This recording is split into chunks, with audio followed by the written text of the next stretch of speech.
Blank check with Griffin and David. Blank check with Griffin and David. Don't know what to say or to expect. All you need to know is that the name of the show is Blank Check. What day is it? The date! The 12th, May, Thursday. What podcast? 1984. Oh, cool. Hey, everybody, my name's Griffin Newman. That was awful. You want to try the other one? No, it's good. I don't want to try the other one. I'm going to try the other one. Oh, no. Uh-oh. What's the other one? I'm pulling it up. Why don't you start The hardest thing is deciding what I should tell you and what not to. No, that's terrible. But I guess I've got a while yet before you're old enough to even understand the tapes. They're more for me at this point, just so I can get it straight. Should I tell you about your father? Boy, that's a tough one. Will it affect your decision to send him here, knowing that he's your father? No, we're you not don't doing send Kyle, this. you can never be. God, a person could go crazy thinking about all this. I suppose I will tell you. I owe him that. Maybe it'll be enough if you know that in a few hours we had together, we loved a podcast's worth. No, we can't do that. It's We did terrible. it. It's done. Hi, I everybody. talked all over it. That's all part of the podcast. Great. Hey, hi. Hi. My name is Griffin. My name's David Sims. This is Blank Check with Griffin and David. Podinator, Judgment Cast. Yes, that's the awful title of our new miniseries. Perfect title. Yes. People already asking why there isn't a 2 in the title. It's because we didn't want people to think there was a first miniseries they had to listen to. It's like how there was the play The Madness of King George III, but the movie was called The Madness of King George because studios were afraid they would think it was a sequel to a movie someone hadn't seen. We're trying to right the wrongs of Leonard Part 6. Yeah, exactly. The second wrong. The first wrong was hiring Bill Cosby. Hi, everybody. This is awful. Let's start over. I'll be podcasting. Hey, everybody. My name's Griffin. I'm David. Welcome to Blank Check with Griffin and David, Podinator, Judgment Cast. This is a podcast where we go through filmographies. Yeah. And important filmmakers who experience big success early on are given a series of blank checks to make their wildest dreams come true cinematically. And sometimes the check's clear and sometimes they bounce. Oh, there's the air. There it is. There's the There air. we feel it. Now, it's hot in now here, this guys. podcast is going to be great. That was the only thing holding us back. It is hot today. Up until now. right, We've gotten so- to the second film in our Cameron miniseries movie. Yeah. on James Cameron. That film is called, let me double check the title here, Yeah. The Terminator. Okay, yeah. It's called The Terminator Right, from 1984. Little scene 84 joints. His follow-up to Piranha 2, The Spawning, Yes. That's right. Did you know that? The Terminator. Did not know that. Yeah. Yeah. I'm gonna say something kind of crazy from the get-go. Yeah. I think this one's better than Piranha 2, The Spawning. I know. I think he That's actually... a bold claim. This Yeah. feels like an improvement. He took a leap. He Yeah. took a little leap. We have a We have a guest. guest. I love having the guest talk before we introduce the guest. It's a little tantalizing. You know what I mean? It's a little appetizing. Yeah, you know? Yeah. Who could it be? Right. It's like when there's the menu and you see the picture Yeah. of the food before Yeah. you order the food. I only go to Not like places with that. pictures on the menu Yeah, me too. for that reason.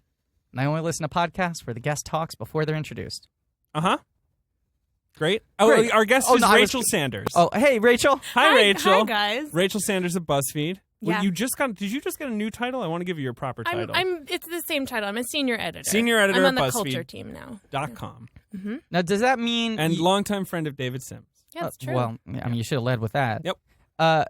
Does being a senior editor mean that you get to pay senior prices at movies? Of course it does. Right? I try. Okay. Do you know what I see what I can get away with. Yeah. Do you know what they call seniors in Britain? What? Old age pensioners. Really? What if do they all get a pension? I guess Yeah. that's Europe for you. Yeah, Yeah. Or OAP. Not anymore. Oh, Right, okay. right. Well, it's like Social Security. They call Yeah. them OPs? No, they call them OAPs. Oh, that's a missed And opportunity. it always says that on like the movie pricing. It's like, adult, OAP. child, OAP. I like that. Yeah, old age pensioner. All right. We good? Yeah. Yeah, all right. Let's get out of here. Good It's podcast. hot today. Yeah, Yeah. yeah, yeah. All right. No. The Terminator. This is a tough one. This is one of those ones we're going to talk around for a while because it's like kind of too big a deal to, Yeah. it's sort of like our Matrix episode. I'm sort of ready to get into it, but it is, you watch this movie, it is like the prototype for every studio film for the next 30 years. Sure. Yeah. You know? I could start if I may be so rude by saying that I just saw Aliens for the first Oh, time. which wow. we're going to cover next week. And I know Look that, forward to he made that, just like a few years after? That was I his think- next movie. 86? 86. And yeah. then I watched this, which I had never seen before, and I was like, oh, it's the same movie. They're very similar. Yeah. So why did you see Aliens? Just It was outside in Red Hook. It was beautiful. Beautiful it's night. I can't wait to talk about Aliens. That's Yeah. next week. Sorry. No, it's very exciting.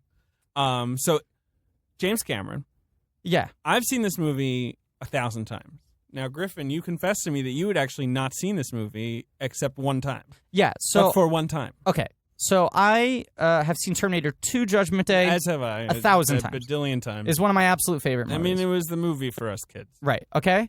I had a very protective mother, which I think has been referenced before on this show because it. And is also referenced in your personality. Yep. Yep. Formed a lot of my media habits because, like, for the first 10 years of my life, I was like not allowed to watch Scary things. most things. Okay. Most things. She infamously wouldn't let me watch Rugrats because she thought it was too cynical. It is pretty cynical. That's fair. In what way is Rugrats cynical? Well, so for my 10th birthday, I don't even understand. Go on. for my 10th birthday, I was like, Mom, my birthday present, can I watch one episode of Rugrats? Because I knew if she watched it with me, she'd be like, oh, this is a show about fucking babies. It's just babies talking. I think she thought Rugrats and, like, Ren and Stimpy, because Ren and Stimpy was getting so much, like, attention at the time. Ren and Stimpy cynical. It was weird.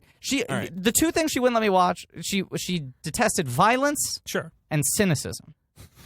Maybe sarcastic. Maybe she said it was too sarcastic. Porn was fine. I take Porn it. was fine. Because porn is alarmingly sincere. Yeah. If nothing else, it's Yeah. very sincere work. Yeah.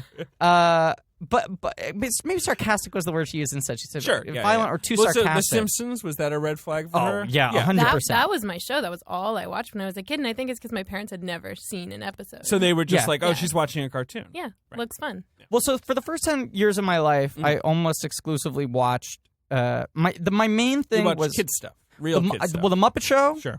Very sincere. Right, but is also Has moments pretty, of cynicism. It's pretty cynical, I think. The Muppet Show, It's arch. It's knowing. It's wry. I don't know Sure. if I'd call it cynical. but also the main thing You're I still watched. trying to put on a show. Yeah, I watched a lot of old like Hanna-Barbera shit. I watched a lot of old like 60s, 70s sitcoms. Yeah, right. And then the main thing I watched was Looney Tunes, which is the most Very violent. cynical thing in Yeah. the world. It's just Bugs Bunny like fucking like Yeah, razzing on tricking people. and Yeah, and then defying punching them in the authority. face, yeah. Well, But then when I was 10 okay. and I had some sort of like autonomy, the floodgates opened. Okay. And I think a lot of my personality is defined by the fact I was always an obsessive kid, but now suddenly it was like these things like The Simpsons I'd never been able to watch You before. could watch it all. I went insane about The Simpsons. Right. And another thing was like I'm going to get into action movies. Sure. Like I wasn't allowed to watch superhero We've shit. been talking about him in the playground, us kids. Right. Action movies. Well, that's why I was they hearing. were in. And it's like, you It know, was the hot genre. Yeah. Most We of my- weren't into like Bergman movies yet. You know, we didn't. No. We didn't watch foreign movies. We watched action movies. And I kind of hung out with girls more because I could watch the shows that girls could watch, Sure. but I couldn't like boys. They'd be like, "Fucking Power Rangers." I saw Terminator 2, and I'd be like, "I'm not allowed to watch any of this." So I would go like, "Oh yeah, I don't like that stuff." Like I'd have to play it like it was my choice not to watch it. Sure. Yeah. Right. Well, you know, as kids, we create narratives around our lives. Right. Yeah. And then I just like talk about Care Bears and stuff. So like when I was like 10 or 11, I remember someone gave my dad a copy of Terminator 2 on a DVD. So we're not even arriving at you watching the Terminator. Wow. yet. No, this is the point. This is well, this is the why- story. Right. So, like, you started with Terminator 2, but it seems like everyone didn't. else in the world did too. Oh, you I did? didn't. Oh, Oh, I'm okay. Because sorry. I was going to say most Yeah. people did. Right. I mean, at least most people are. Yes. Right. Yeah. My dad got a DVD copy of the We're all Terminator. 100 years old. Yeah. Go Yes, ahead. for Christmas. It was like early days of DVD, and that was like a 2-disc set. It was like Yeah, a big sure. fancy deal. So people were like trying to send each other DVDs to be like, look at me, I know what DVDs are good, you know?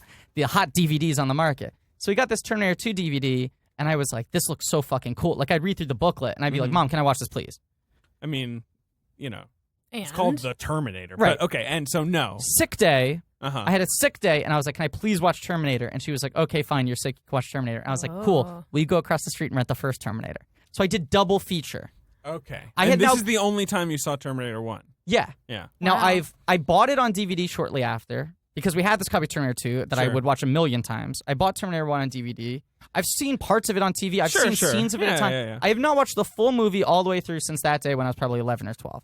All right. But I was surprised like how much of it is burned into my memory. Yeah. Well, like that's the also images, Yeah. the like, lines, you know, Yeah. the cultural thing, but even some of the little moments that don't get like memed as much. I just like kind of remembered the whole movie. Whereas Terminator 2, I remember because I watched it like once a fucking week. Rachel, Yes.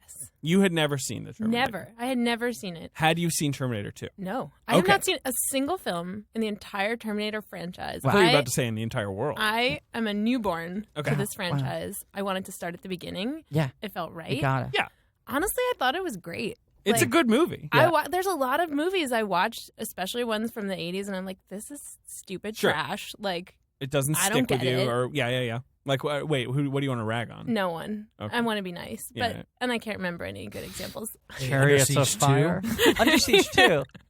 Under Siege 2 is a 90s movie, Ben. But especially, I feel like as someone who was born after this movie was Yes. made, I would assume that I wouldn't relate to it, but I thought it was kind of fascinating. I think it's a very fascinating movie in like the context of right now. Yeah. As much as it is, Well, it's about but- machines. It's like about machines. Like we've gotten to the point now where no one gives a shit about machines. Like humans do things that are so much worse than any machine could ever do. But this was like this beautiful, I feel like naive moment in time where they were like, "It's the machines that'll Right. bring us down." Yeah, it's Like so, it's, we it's know almost better cute. now. It's cute. It's cute. Yeah. Well, and I don't know. It's kind of an alarming movie. It's a horror movie more than a sci-fi movie in a way. Because Yeah, it's it's like really a slasher movie. It's Right. like right. It's a It sci-fi has all that. You know, it's like Yeah. a woman being stalked around the street by two crazy people. Mhm. Yeah.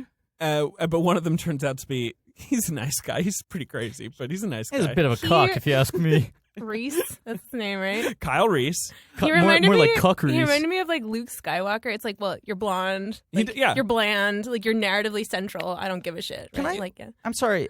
Can I just point out the thing that I find most alarming? What? Yeah. Don't say cuck again. Cuck. That you have already referenced someone by name who has not yet been introduced on this podcast. Oh Jesus Christ! I was gonna tell. All right, go ahead. Do the names. Go on.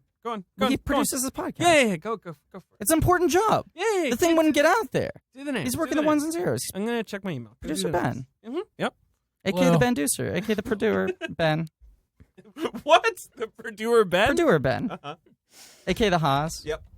a.k.a. the Poet Laureate, Yep. a.k.a. our finest film critic, a.k.a. White Hot Benny, a.k.a. the Tiebreaker, a.k.a. Birthday Benny, a.k.a. Mr. Positive, Thank you.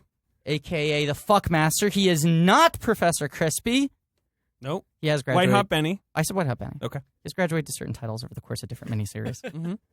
Those titles include Producer Ben Kenobi, Kylo Ben, Ben Night Shyamalan, Ben Sate, and the hotly contested Benny Lane. Benny Lane, which many people are They don't like demanding a recount. Well, I For, don't know. say, I don't know. Benny The poll thing. was up, guys. Poll was up. Yeah. You pick Benny Lane over. I like Save Anything. I like Save Anything. I like Save Anything too. I thought it was better. I made my case for why I thought Benny Lane was a It's bad too choice. Beatlesy. It's not Cameron Crowe. It doesn't. It's not proprietary. Yeah. But anyway, we've had this debate. We'll have it again. But it's Ben Hosley. It's Ben everyone. Hosley, everybody. Hey guys, man, the Terminator, Good movie. really good. Me and Ben chatted about it for 40 minutes because Griffin took the wrong train and was late. You got here early. I did get here Don't early. make it sound like I was 40 minutes late. Dudes, I was dudes, 18 minutes late. dudes. No, the title sequence Yeah. with Oh, the like yeah. the little Yeah. cursor, Yeah. old school computer graphics. Yeah, Ben likes old school computer graphics. Who doesn't? Yeah. Well, here's the thing that's like, when you're talking about why it's tough to talk about this movie, okay? Mm. It's the same thing that The Matrix has. It's the same thing that The Phantom Menace has. Where last one was a joke. Where I picked up on no that. comedy points. Where not just like the influence it had on other things, where it's hard to look at like the Rosetta Stone right. because like we've seen That's it. one filtered reason through it's some- so familiar because Right. it's doing right. It's like originating a lot of cliches and a lot of like Yeah, there's little pieces that, formal that tropes. I've seen be recycled through other movies Yeah. my whole life that I didn't necessarily know were like Right. from this. Yeah. exactly. But the other thing is that like every fucking element of this movie is iconic. And it's like the dialogue's iconic, the characters are iconic, we- but then also like the fucking font is iconic. Before the we talk music's about iconic. anything else, can we address the lizard? Yes. yeah, let's talk She about has the a lizard. pet lizard. She has a pet lizard. It Its was the name is 80s. what was its name? It was like I wrote it down because it was so nuts. I It do was not like, know the name of her First pet of all, lizard. she has a lizard. Oh, Pugsley. Yeah, Pugsley. Pugsley. Which is the name of the kid in Addams the Addams Family. Family. Really? Yeah. Wow. So is she? I Is missed that the is that an reference. homage to Charles Adams? Is don't know. Sarah Connor a big Charles Adams fan? Pugsley, I hear Pugsley, and maybe it's just the Addams Family like thing, but I think a roly poly thing. Yeah, and they like, get the old fat boy from the Addams Family. right, lizards are pretty lean. It just doesn't feel like a suited I have a name. question for those of you who have seen all the Terminator movies. Is the lizard a motif? No. Does the lizard does not return. No, No, the absolutely lizard not. is. That's disappointing to me. So the thing about this movie that is interesting to me, because there are so many other Terminator movies, is this movie is so like 80s, like, and I don't mean it in like an OMG, I love the 80s, like it's so random. No, how but like the jeans, the hair, you know, the hair, Yeah. especially the sunglasses he's wearing, The punk rock influence. but yeah, also the punks in the beginning, the weird amazing. punks, tech noir, Tech noir, yes, yeah. and like the fact that she has a lizard, this is people are like, I want to, I'm not going to get a cat or a dog, I'm going to get a crazy pet. Well, the most 80s element of the entire movie to me is that one character is defined by the fact that she wears headphones. Yes, like it's a novel thing. That she like brings a Walkman, to have sex, which it's like, wow, what a crazy modern person. I love this movies is. where the plot relies on like outdated technology. So it's like the phone book, like the Right. headphones, right? Like all this stuff that just doesn't exist anymore. Oh, Rachel, you're speaking my language. Really is you really are hitting Ben's. I'm right there with you. But what's funny about that is this is a movie about time travel. Yes. And of course other sequels have referenced this movie a lot, and like tie into it in weird ways. Yeah. None of the other movies have the 80s vibe at all. It's like this weird relic that they have to keep touching. Yes. But all the, Judgment, Terminator 2, Podinator, Judgment Cast. Yeah. Terminator 2 is like the least 90s movie. It's, the most 90s movie.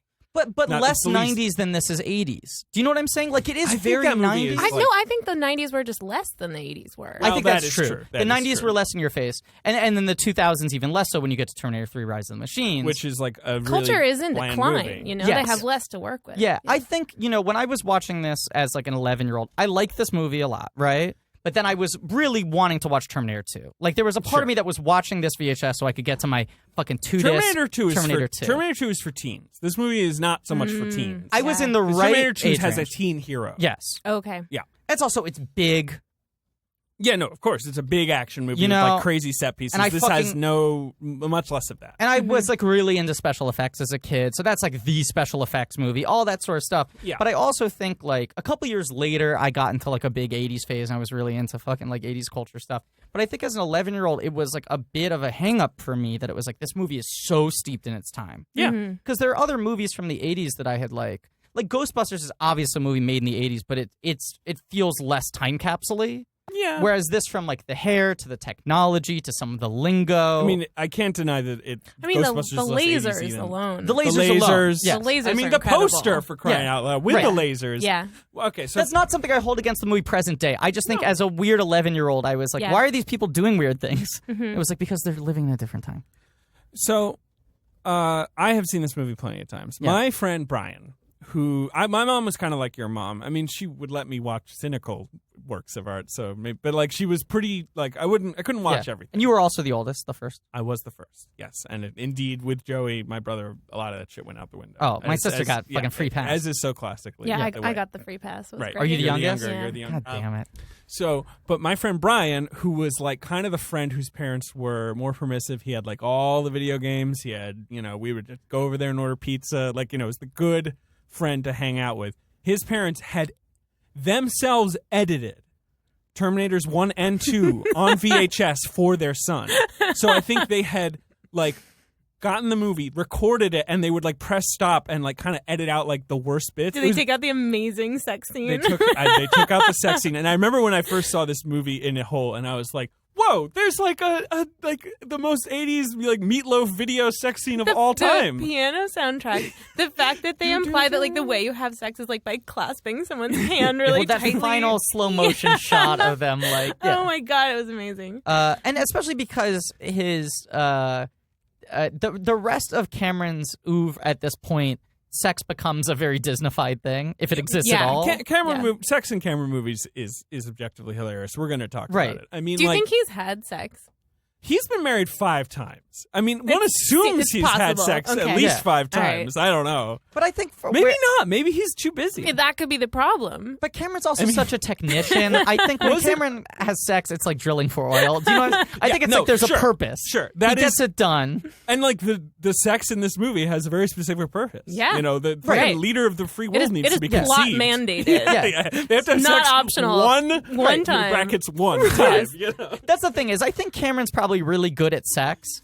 but there's not. There's no way he's good at sex. I think he's good at sex because Cameron won't let himself do anything he's not great at. Well, that's fair. He's very much a I relate control to freak and a that. perfectionist. Yes. So, Yeah. but I feel like control freak. If we want to talk, should we turn this into a sex podcast Yeah, right so now? here's- Let's just Yes. after the first 80 episodes movies. Now we're just me and Griffin giving sex advice. The two guys you want to hear sex advice from most, David Sims and Griffin Newman. No. I can leave.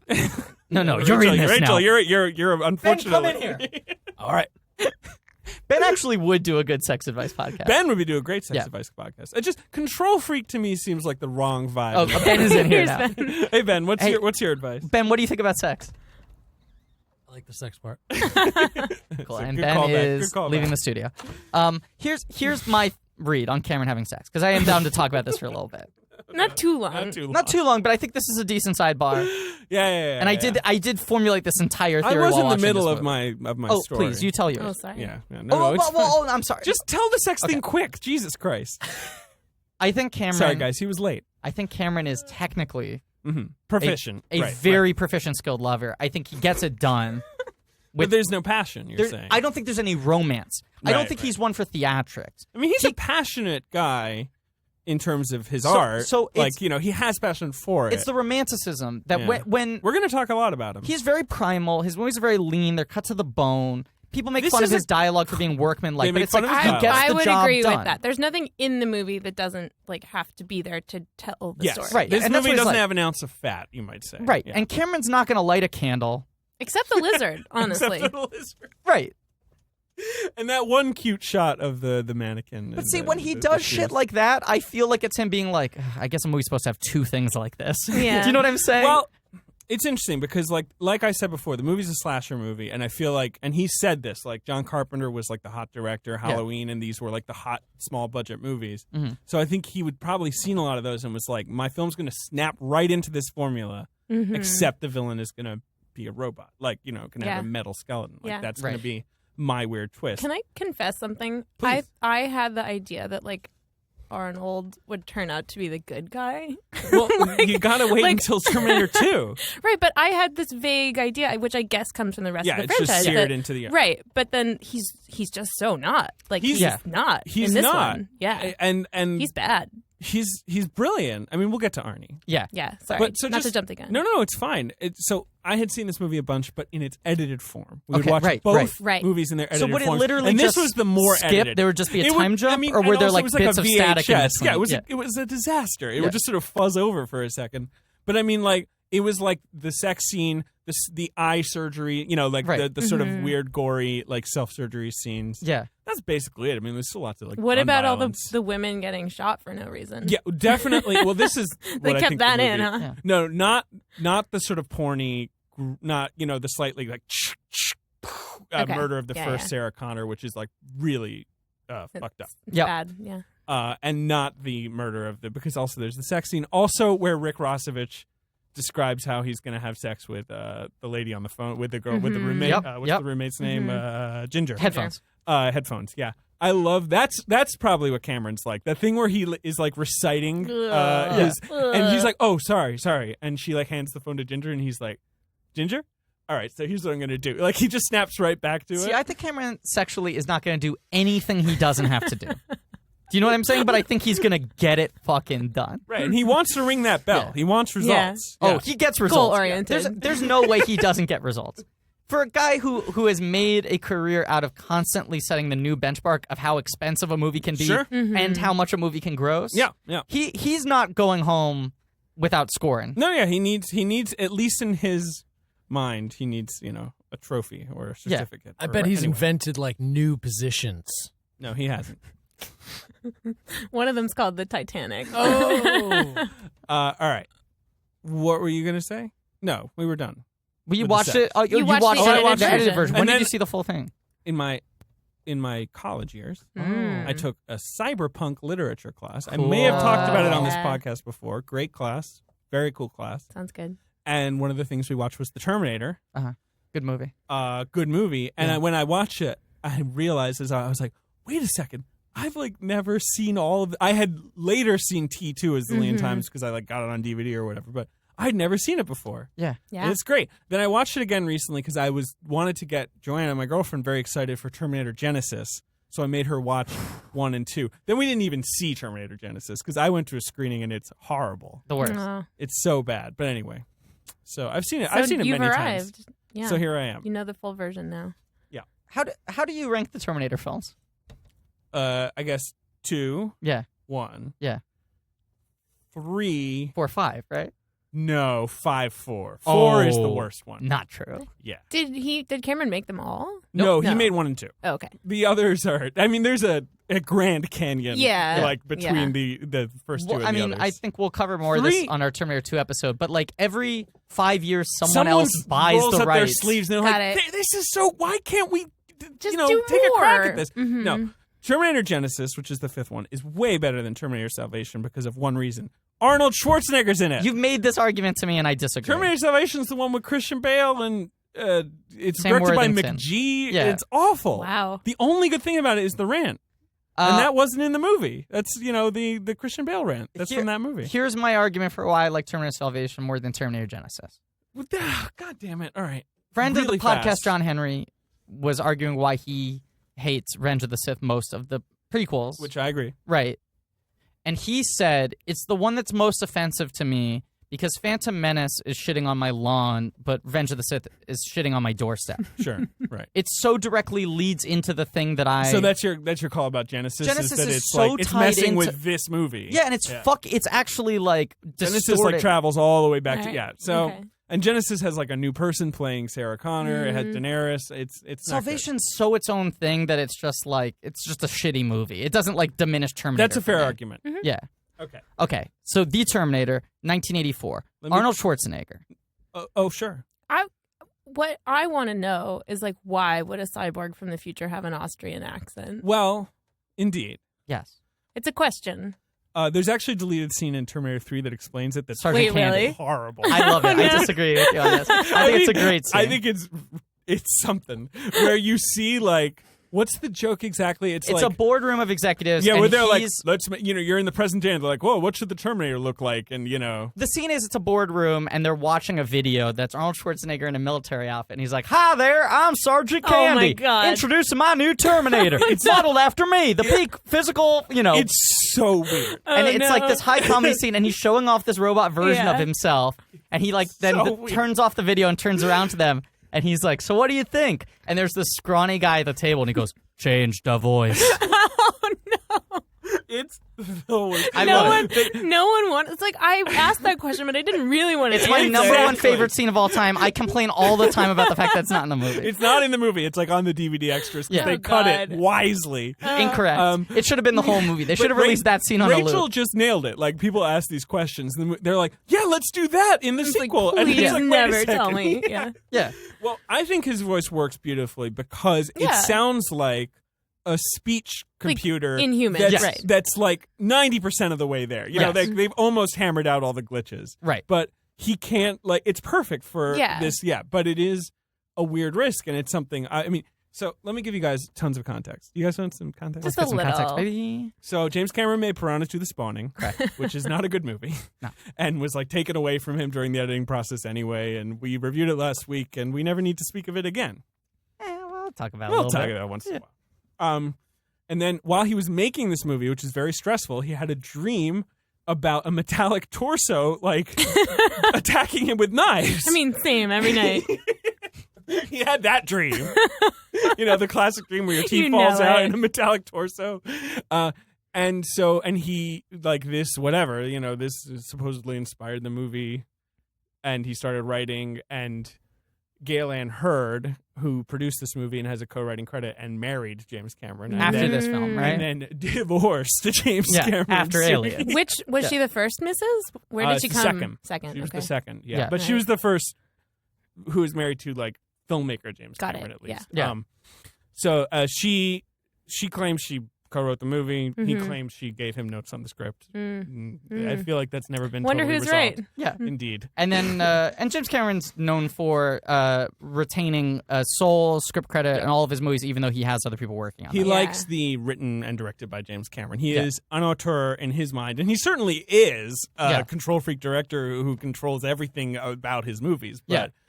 Yes, as you say, other people work on his movie. What's her name? Ladia Kata-Torres? Did a lot of work on Avatar, which he acknowledges, but was like, "I'm getting credit on this one, baby." Here's a little IMDb trivia fact that I like from my Amazon Kindle Fire. That he had the first notion of the metal skeleton like ripping out of his chest, like engulfed in flames, and then was like, "That's a cool image." That image takes place in the future. Sure. I don't have enough money to make a future movie, so it's got to be a time travel movie. Like we'll get 10 minutes of the worked future in there. backwards. Right. Like he was like, I want to yeah. send that back to a place that I can shoot without having to set dress everything. Sure. And he early had the idea of like a liquid metal robot as well. That was originally Michael Bihn's character, and then he was like, Okay. "All right, I can't do a liquid metal robot in the 80s. The only way I with could no do it money." is just literally pour a cup of water on the ground and film the puddle. So that is in Terminator 2, obviously. He comes back to Okay, it. But okay. Yeah, so, it is. so he settles on this idea. My guess is, from everything I've heard about the script, Gale Ann Hurd was like, you need human stuff in this movie, and like really pushed him to like strengthen the romance and, have there be a little more of like a story arc that's beyond like a metal skeleton chasing someone. So I think that's where her contribution was strongest. I think that's good, and I for a little while I was worried. I was like, oh, they literally only had the woman character in this movie to like be a meat sack for breeding, but then then by the end it's like, oh, she actually is taking an active role. Like she's the one who stays alive. Well, and Rachel, wait till you see Terminator 2. You really now I want to can't watch wait, it with you yeah. because in Terminator 2 she's incredible. It's one of my favorite performances but ever. I was really like won over. I was worried there in the middle, and then I was like, oh, it's okay. Yeah. There is And this weird element. He makes movies about women usually, and most of his protagonists are female. True. I mean, or at least half the time, and like. Yeah, and I think that's why it resonated with Aliens, because it's like it's sort of the same woman, I did like watching this movie. I immediately went to Wikipedia and I was like, was James Cameron raised by a single mother? Because there's something, and he Ontario, wasn't. no. But it does feel like Sure, there's an appreciation for that sort of. Right, maybe he wishes he had been. Yeah, hey, yeah. fetishize I mean, him. I don't want to, psychoanalyze his relationship with his father, but I do look at this movie and like, for a guy who is so masculine, is so dominating, right? No, but he has like this sort of almost pornographic, like reverence for mothers. Yeah, that that's keeps the coming thing, back specifically. as these like inhumanly strong personalities. That's the most heroic thing you can do. Right. And I do think there's something interesting, like, because the Terminator is always categorized as like action sci-fi. Sure. And we've already established that it's kind of more This horror one's more of a slasher horror than movie, action yeah. slasher.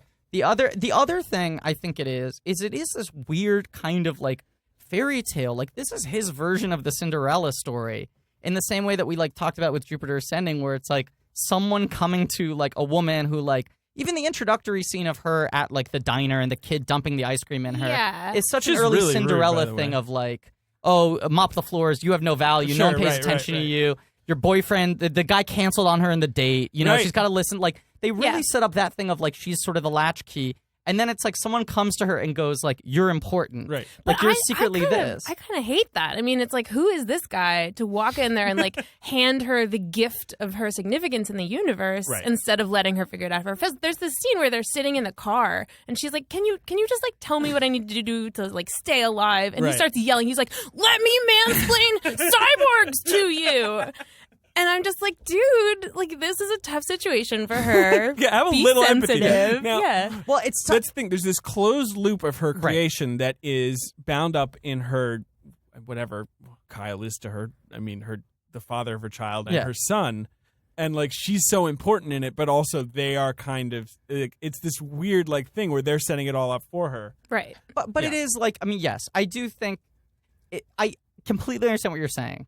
The difference between you and I is I have seen Terminator 2. That is a big So difference. I know It's the arc true. of the character and where it goes. It's true. I believe that. Right. That comforts me. Yes. And this movie, like, you're correct. They only really have her self-actualize in the last, like, 5 minutes. Yeah. Basically, once Kyle is down for the count. Right. And you see her, like, sort I of mean, like... you're Terminator She like fucker. she speaks Spanish at the gas station. Right. Good Oh, for yeah. her. And even just that final beat with her in the steel mill is kind of like, you see her, like, pick up the Yeah. She's gauntlet gotta deal and with be this like, herself, I'm and dealing with she's this. And she capable. delivers the punchline. Yes. Like, Terminator fucker. Right. She delivers the death blow, yeah. she delivers the punchline, and then the coda is like, you see who she is now. Which is so crucial to the movie, but we'll get to the end of the movie. Jesus Christ. So, James Cameron. Correct.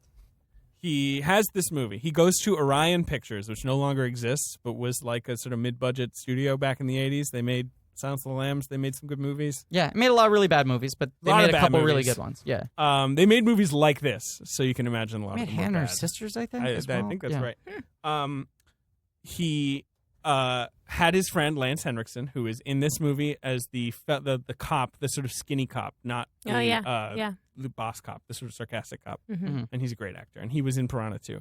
Had him put, I want to get this right, he was wearing a leather jacket, fake cuts on his face, and gold foil smothered over his teeth. He kicked the door in at like the production meeting and like to be like the Terminator. Like this is what the Wow. Terminator is going to look like. Wow. And they gave him $4 million to make the movie, and they later raised it to $6 million. This movie cost $6 million to make. Cameron's famously like one of the best pitches in Hollywood. Right. Like he sells his movies really fucking hard. I mean, now he sells it Because just by saying, "I want to make another movie." But it is one of those things where people are like, why can't people make movies? Like James Cameron made a crazy movie about blue aliens. It's like, well, James Cameron's good at getting money Yeah, to right. make Yeah. a weird thing. Like Right. not Yeah. everyone can pull that off. Right. But he was also like a white man to start with. It doesn't 100%. hurt. Well, look, I mean, this is Hollywood. It's 95% white men. Let's getting be the money. realistic. Yeah, but like James Cameron did. I mean, for someone who has escalated the scale and scope of movies more than anyone else has, he did work harder than anyone else to do that. Yeah. No one wanted to give James Cameron $100 million. Even if he was a crazy. white man and they were only ever going to give it to Well, a I white mean, the man, famous they thing didn't in- want to give anyone $100 million. Aliens is the famous one where he walked on Right. set and everyone was like, "Who's this guy? We hate Right. you," because everyone who worked on Aliens had worked on Alien, Right. and they despised the fact that Ridley Scott wasn't making. But we'll get to Aliens. And yes, there's an element of like white cis male privilege that he believes he can be that strong-minded and get things he's done. the king of the world. But also, no one else gets shit done like that. That's the thing is like he's the one guy who actually Wait, is just what are you fucking, talking like, about? He gets What's shit your done argument? A on lot such of people a get scale. shit Lots done. of people get He's shit gotten done. some cool shit done. Yeah. I wouldn't Yeah. disagree with Yeah. that. Wait, what is your argument here? I'm saying I think James Cameron weaponizes Cameron his privilege is- more than most people do. well, that's he James doesn't Cameron rest on is laurels. Sure. An Yeah. accomplished Yeah. producer and so on and so forth. And Yeah. yes, he's a big swinging dick in Hollywood. But Yeah. lots of people get shit done. Yeah. Yeah, he just makes good movies. He just really gets shit done. Right. I mean, but like somebody got a lot of shit done to make. What's a bad movie? The Huntsman Winter's War. I don't know. Yeah. Like a lot of shit got done. Yeah. Money was put on the table. Yeah. Pitches Yeah. were made, and then Yeah. they made The Huntsman Winter's War. You can waste that much money. Oh, yeah. Or You you can- can Yeah. use it. Yeah. You can get He knows- shit done. he knows what he's doing. and make shit. Yeah. Can I just throw out that the movie was released in Poland under the title The Electronic Murderer? because That's really Because- good. It's a great title. there is a Polish word Terminator that means an apprentice. Okay. Huh. So it would have been like The Apprentice. The Apprentice. Oh, I see. So they couldn't say that. Right. Right. So they call it The Electronic Murderer. But then, 7 years later, when Terminator 2 came out, at that point it had become so it big. was such a big A that thing. they just called it recognizable term. Terminator 2. It was a sequel Apprentice to a movie. too. But I was No, gonna- they called it they just called it The Right, Apprentice right. 2. But what about the fact that Arnold Schwarzenegger is now the host of The Apprentice? Oh shit. Kind of crazy. Think about it, Wow. guys. Big Poland. What Pulling was the I going to strings. say? Well, a big topic of discussion in my cyberpunk class is Yeah. that he is not actually a cyborg. No, he's a robot. He's a robot because, like, it's A just cyborg would be like a human with robot parts Correct. it's integrated. basically A like cyborg a is cyborg. You RoboCop. need both Yeah. to live. Yeah. You know, you kind of Right. one relies on the other. He just has like a It's a flesh, mashup. He's a flesh costume. Yeah. Yeah. thing. He's a wolf in sheep's clothing. He's a Yeah. robot in human He's skin. basically like you put the drugs in the pillow, you know, and, like, Right. to get the pillow, like the drugs through Right. customs, Right. like because as Kyle Right. says, like it only organic tissue, whatever it's surrounding, gets through this time But machine. don't give the pillow too much credit. The thing that's getting you high are the drugs. That's yeah. the thing that's killing you is the robot. The Yeah. skin's that's what gets him through. But of course, this Yeah. movie doesn't work without the skin. No. I mean, Right, I love the part at the end where he starts to smell bad and like fall apart, and the neighbors are just like, "What the fuck, man!" It's the like, best. it's great, and he turns into a zombie. So suddenly, it's like kind of a zombie movie. Yeah. I like that. that yeah. is, it has a lot of zombie, which I guess the slasher movies kind of do too, because the serial killers like Michael Myers or Jason or whoever Yeah. will kind of turn into zombies because they Yeah. keep like getting shot and then they come back up and they're sort of raggedy now and like maybe one of their arms is hanging weird. Yeah. Right. I mean, Well, and part of what makes him so creepy is that he was initially looked human and becomes less and less recognizable. yeah, he's got a weird eye. Yeah, sure does. I just like this is Sure like, does. This is a real basic thought. Oh boy. But I love when movies can take something that is not special at all and because of context make it have like a lot of weight behind it. Like what? So like Sorcerer, the William Friedkin movie, where they're trying to get this truck full of like wet dynamite through the jungle. Yeah. You're watching it and you're like so tense. I saw it with our friend Ramona Head. Sure. And at one point in the movie, I was like, oh, but there's like not real dynamite on the truck. But when they cut to a close-up of the dynamite, you get so tense, but nothing's happening. Yeah. It's just a close-up of a stick. Yeah. And so like the first half of this movie is just Arnold Schwarzenegger wearing true. bad punk clothes.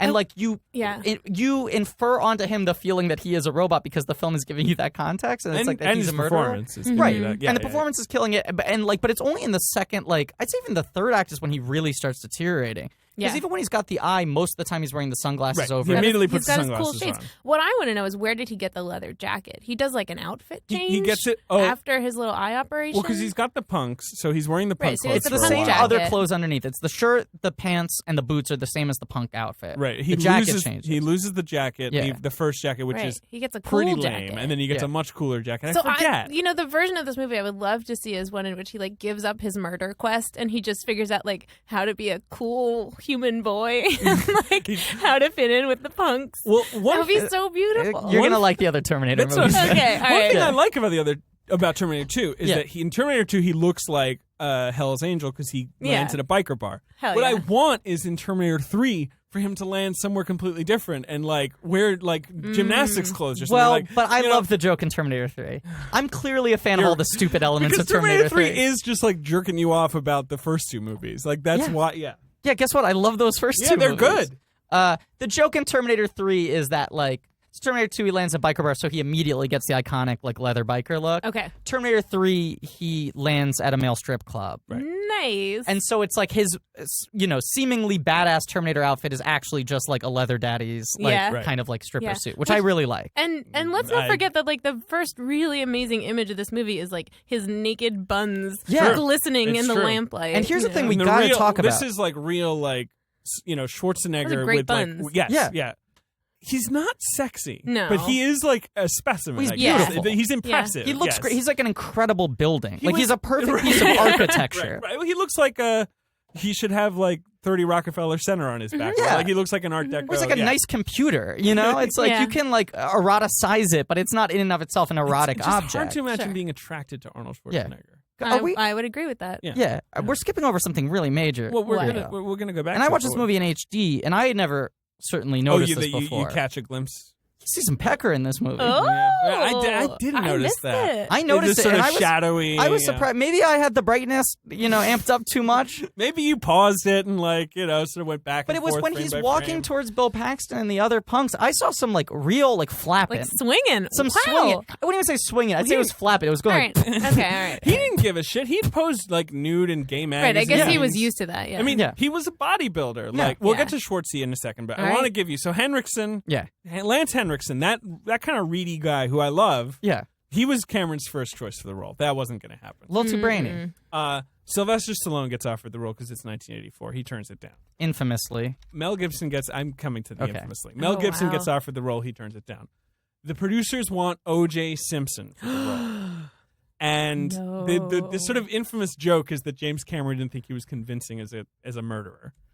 Now, that actually makes sense, especially since we've all probably seen Made in America this Right. year. His OJ's whole image was he was like the Hertz guy. I'm he not was a like murderer. he was cutesy. Yeah. He was One could argue his entire brand is "I'm not a murderer." right. It was Yeah. like I'm the least threatening big guy you've ever seen. Still to this day, that is his brand. Yeah. So then they wanted Schwarzenegger. They suggested Schwarzenegger, who had been in the Conan movies. That's basically all. The first one. The second one came out the same year as this. It came out the same year as this, but he was making it. They Okay. rushed it. Yeah. So, but Yeah. that was it. Basically, all he had. He was the bodybuilder guy. He'd been in that documentary, Pumping Iron, Which was like a big Which is a breakthrough big because he was deal. really charismatic Right. and funny in it. And then he's in Stay Hungry. he's in Stay Hungry, which is this little drama with Jeff Bridges. But he and got like a Golden he Globe got newcomer Right. nomination. And he's getting anointed. People were like, oh, he could maybe act. Then he does Conan, and Conan's big. And they were suggesting him for Kyle Reese, Stupid. which is crazy. Insane. But that would studios be really hard to watch. studios are really stupid. Yeah. And so finally, apparently Cameron put him off a lot. That's just what I like about it. I love those little movie stories where it's like, it almost didn't happen. And Schwarzenegger immediately started talking about like how he would do the villain, like rather than play Kyle Reese. Mm-hmm. And James Cameron said like, wait, stop. And like started drawing his face and was like, look, let me put some sunglasses on this. Like immediately was like, all right. I can see it. And they made the movie, and Schwarzenegger thought it was going to be like a total piece of shit. It's hard not to think this was going to be a piece of shit. Yeah, on paper. You know, the guy made Piranha 2. She's got that like feathered hair. Right. Yeah. You know, it's like, you know, a $6 million movie about a robot. You know, I mean, it just sounds dumb. And it's like, called The Terminator. Like, it sounds stupid. And the one-liner like plot of this movie is time traveler tries to impregnate a woman he just met before a robot shoots her. Yeah. Like that's the struggle of this movie. It's like, can I As shoot an a load executive, before? I'll give you as much money as you want for that one. The first choice for Kyle Reese was Sting. Oh my God. And instead they went for Michael Biehn, who's got kind of a Sting. What a loss. Sting Wow. light. They definitely right? sting his hair up. Yeah, they sting his hair up. I just felt like he was so lame that it was just like a pity fuck. I don't know. I mean, look, you know, it's a tough situation there, and they were just in it. Like, I'd have sex with Michael Biehn. I think he's good at selling the mania. Like, he's a little deranged. He kills the scene where he's like basically saying, you know, the scene where he's been taped by the police psychiatrist. Right. Mm-hmm. That to me is his best scene. Mm-hmm. Yeah. Because you don't see much of the future. You do see these brief scenes of the future, but like he kills you getting that Sarah gets like believes it basically. Yeah. Well, it's also hilarious, like because the police officer is supposed to be us, like having someone describe the plot of this movie to us. Right. It's like, you're like, that sounds insane. And I love that what's the psychiatrist called? I keep blanking on Psychiatrist, his- yeah. I don't know. What's his name? Earl Bowen is the actor. Yes. And he's like he's in Peter Silberman. Okay, that whatever. name is nothing. I love Silberman. when he says like, this is like such a great crazy guy story. It's a total closed loop. Like you could never prove any of it. Yeah. And, like the robot's a guy. You know, like this is great. Like I can't disprove anything he's arguing. Yeah. I love that idea that it is such a logically crazy thing for someone to think. Yes. There's also a detail that I picked up in this viewing that I certainly didn't pick up when I was 11. Sure. Which is that like it's implied that Kyle Reese is a virgin. Yeah, man. Oh, true. Who's gonna have sex in a world where Terminators could pop up at any I've moment? never felt the touch of a woman. Yeah. And she's like, oh, honey. Yeah. That sex scene is in real time. Thank you, Ben. Our famous film critic. 10 comedy Amazing. points. Yep. I do think that's sort of like you watch him, you're kind of like, who's this like fuck boy? But it kind of in that scene, like I think he's good. And I think part of the movie needs to cute. work that he's sort of like a little bland. Yeah. Did you know he's in Grease? No, really? He's uncredited as a basketball player. Well, that sounds important. He'd also been in Logan's Run, and not much. Hey, Hadn't was been he in much. anything after this? Like, did this launch him at all? He's in The Abyss. And He's in Aliens. Aliens. He's in Aliens. Wait, yeah, of He's course. Hicks. You know. He's the main. I forgot you of course, just- of course. You can't like see anyone's face in that. It's but true. yeah. I mean, everyone's Yeah. very dirty. But he's and like the darkly main lit. He's the main military guy. love He's interest. kind of the kinda same guy. character. He's- Very much Yes. the same. He always plays the same Protective. character for Yeah. Cameron. Right. He's in The Abyss. He's in Terminator 2 in the director's cut. Yeah. But only for like a scene. Yeah. A Is good he scene. in? Yeah, it's a good scene. Is he in anything famous like that's not a Cameron movie? I believe he had substance issues. He's after in the The Rock. Cameron Yeah, no, run, yeah, he's- and sort of he's in The Rock. I mean, he like forgot he's in The starts Rock. appearing in like action movies, He but in plays much more army like guys, tertiary like, all roles. Yeah. the time. Yeah, he plays like corporate people and like like commanders in like the fucking control room yelling out the orders and stuff like that. He still works, but he had this amazing run as like Cameron's guy. He was gonna be in Alien 3 for a while, and then they wrote him out. I mean, he's Cameron's guy. Like that's kind of, and Cameron, I feel like almost would just sort of do him favors after Yeah. Aliens. I just think, I mean, Aliens he's really good because he's very vulnerable. Like he's I like very him in Aliens. open in that movie, which I Yeah, really he's like. appealing there. Right, and then Abyss Well, is also playing up the mania. Yeah. Well, yeah. This is sort of the balance seen of the the Abyss in such a two. long It's time. alternating between the mania and the like vulnerability. Well, I feel like I've been hard on him, but he's kind of cute. Like I don't He's really, I have no perfectly problems cute. with the him. problem. No, well, so I'll say in Aliens, what I like about him, and I can't believe, well, whatever, is that he basically takes Ripley's orders pretty quickly. Like Yeah. he sort of snaps into a secondary role. Right. That's what in makes him a this- hero is that he Exactly. He's just realizes like, that he knows Ripley's what better what's than him. going on. Yeah, exactly. In this one, he's kind of not. Luke Skywalker is almost an interesting comparison because even though Luke Skywalker isn't yelling at everyone all the time, Yeah. he is sort of just kind of grating for the first 40 minutes of the movie because he won't stop like whining and complaining and asking like, what's this now? What? He's constantly like trying to move the action forward when the other characters don't really want him to. Yeah. Or you just want to sort of grab him and slow down and be like, let's get our bearings, And Kyle is also kind of grating because he won't stop screaming at everyone and asking what the year is, and I don't know, like saying we have to run. I mean, here's what I like about Michael Biehn a lot in this movie, and this like speaks to the weird alchemy of what makes movies great and all these things that you can't really control. Like, I almost think a better actor in the role would have been to the detriment of the movie. Mm-hmm. I can see this argument. Because the Terminator has to be like the biggest presence in the film, right? You need a guy who just like pops in that way, where Arnold Schwarzenegger's just like this weird fucking thing, right. And everything he does is like oddly compelling, right. And you also need, even though like the script demands that Kyle Reese be the like force driver, the plot driver for so much of the film, Sarah to have like the She's predominant the one who's supposed to have an arc. Load. She needs to be more important than he is, and you need to want her to take the reins at the end of the film. And so it's like, I think he's good. I think he fits the role well. Yes. There's a thing that you and I have talked about briefly on this podcast, which is a common complaint that you and I have about the media landscape, which is that generally people are too good looking. And it's not just that like genetically they cast people who are too good looking, but I also think everyone's too buff. They're like, I was thinking about this the other day watching TV. I was like, these ladies, they're too pretty. Yeah. Everyone's too well groomed. Everyone's all put together perfectly. It's true. And I watched this movie and it's too like, well dressed. Yeah. Okay. People didn't used to be so well dressed. No. So like Schwarzenegger is like beautiful but also not sexual, right? Sure. Mm-hmm. But he's like a beautiful piece of art. And then you look at Michael Biehn and Linda Hamilton, both of them are like attractive people. Yeah. But they don't look like models. No. They're dressed down. They're not like super posy. And there's something about the fact that it's like, not to, but fucking in Terminator Genesis, Jai Courtney plays Kyle Reese. Yeah, and it's the biggest problem with Terminator Genesis. He's like swole.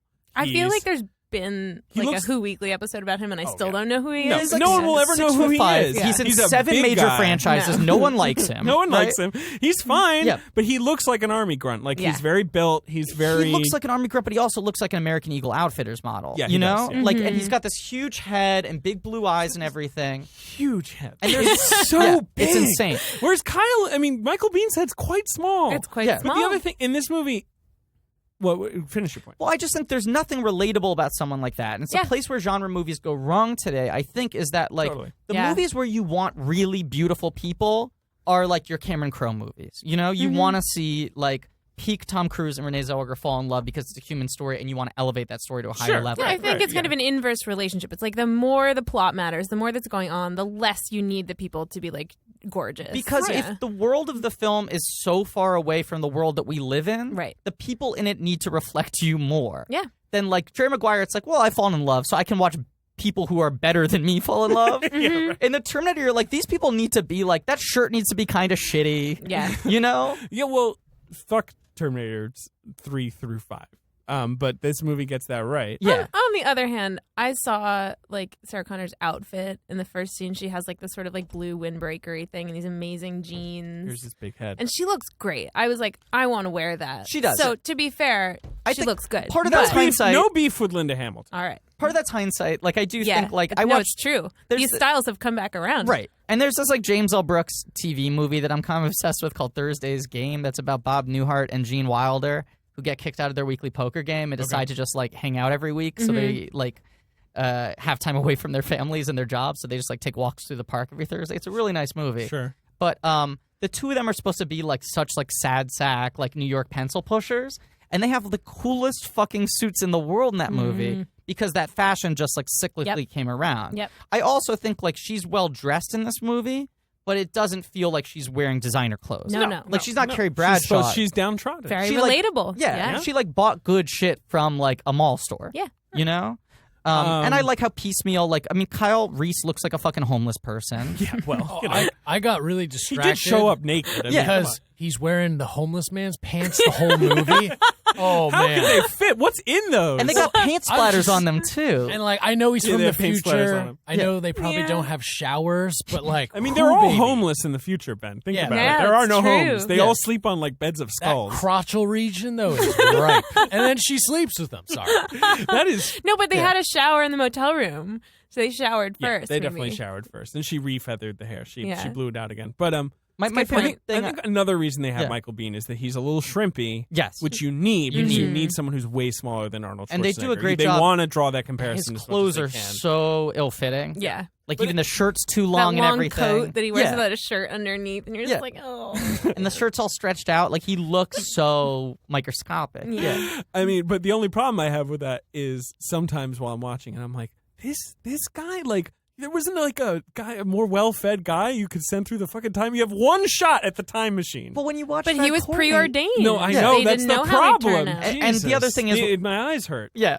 From thinking Yeah. about time loops. Sorry. When you watch Jai Courtney, it's like this guy's gonna make it. Well, He's so fine. And you watch this, and there's tension because it's like Michael Biehn, you're scared. In Terminator Oh, Genesis, I knew he would die. There was no question. But I'm saying, like in every scene, you're like, this guy can't really fend for Oh, himself. sure. Right. Like, You this know? could be it. There's yeah. tension, moment to moment. in Yeah, I know Terminator he's gonna Genesis, die, though, obviously. in Terminator Genesis, you see the other side. You see the future, and you see like they find the time machine, and John Connor, who there is played by Jason Clarke, Yeah. is like, who will go through? And Jai Courtney's like, I'll go through, and he has to be like, all right. Like, pull off his shirt, like, Literally and the Jai best Courtney- body I've ever. He looks better than Schwarzenegger in this movie. Stupid. And then he sort of like Yeah. takes his pants off, and everyone looks at Jason his Clarke, giant yeah, dick. seriously. Yeah. And Jason Clarke is like, so, tell my mom, like, thank you, Sarah Connor, like those exact words, like, we appreciate your service, Yeah. like the future is not set. Yeah. He's like, okay, got it.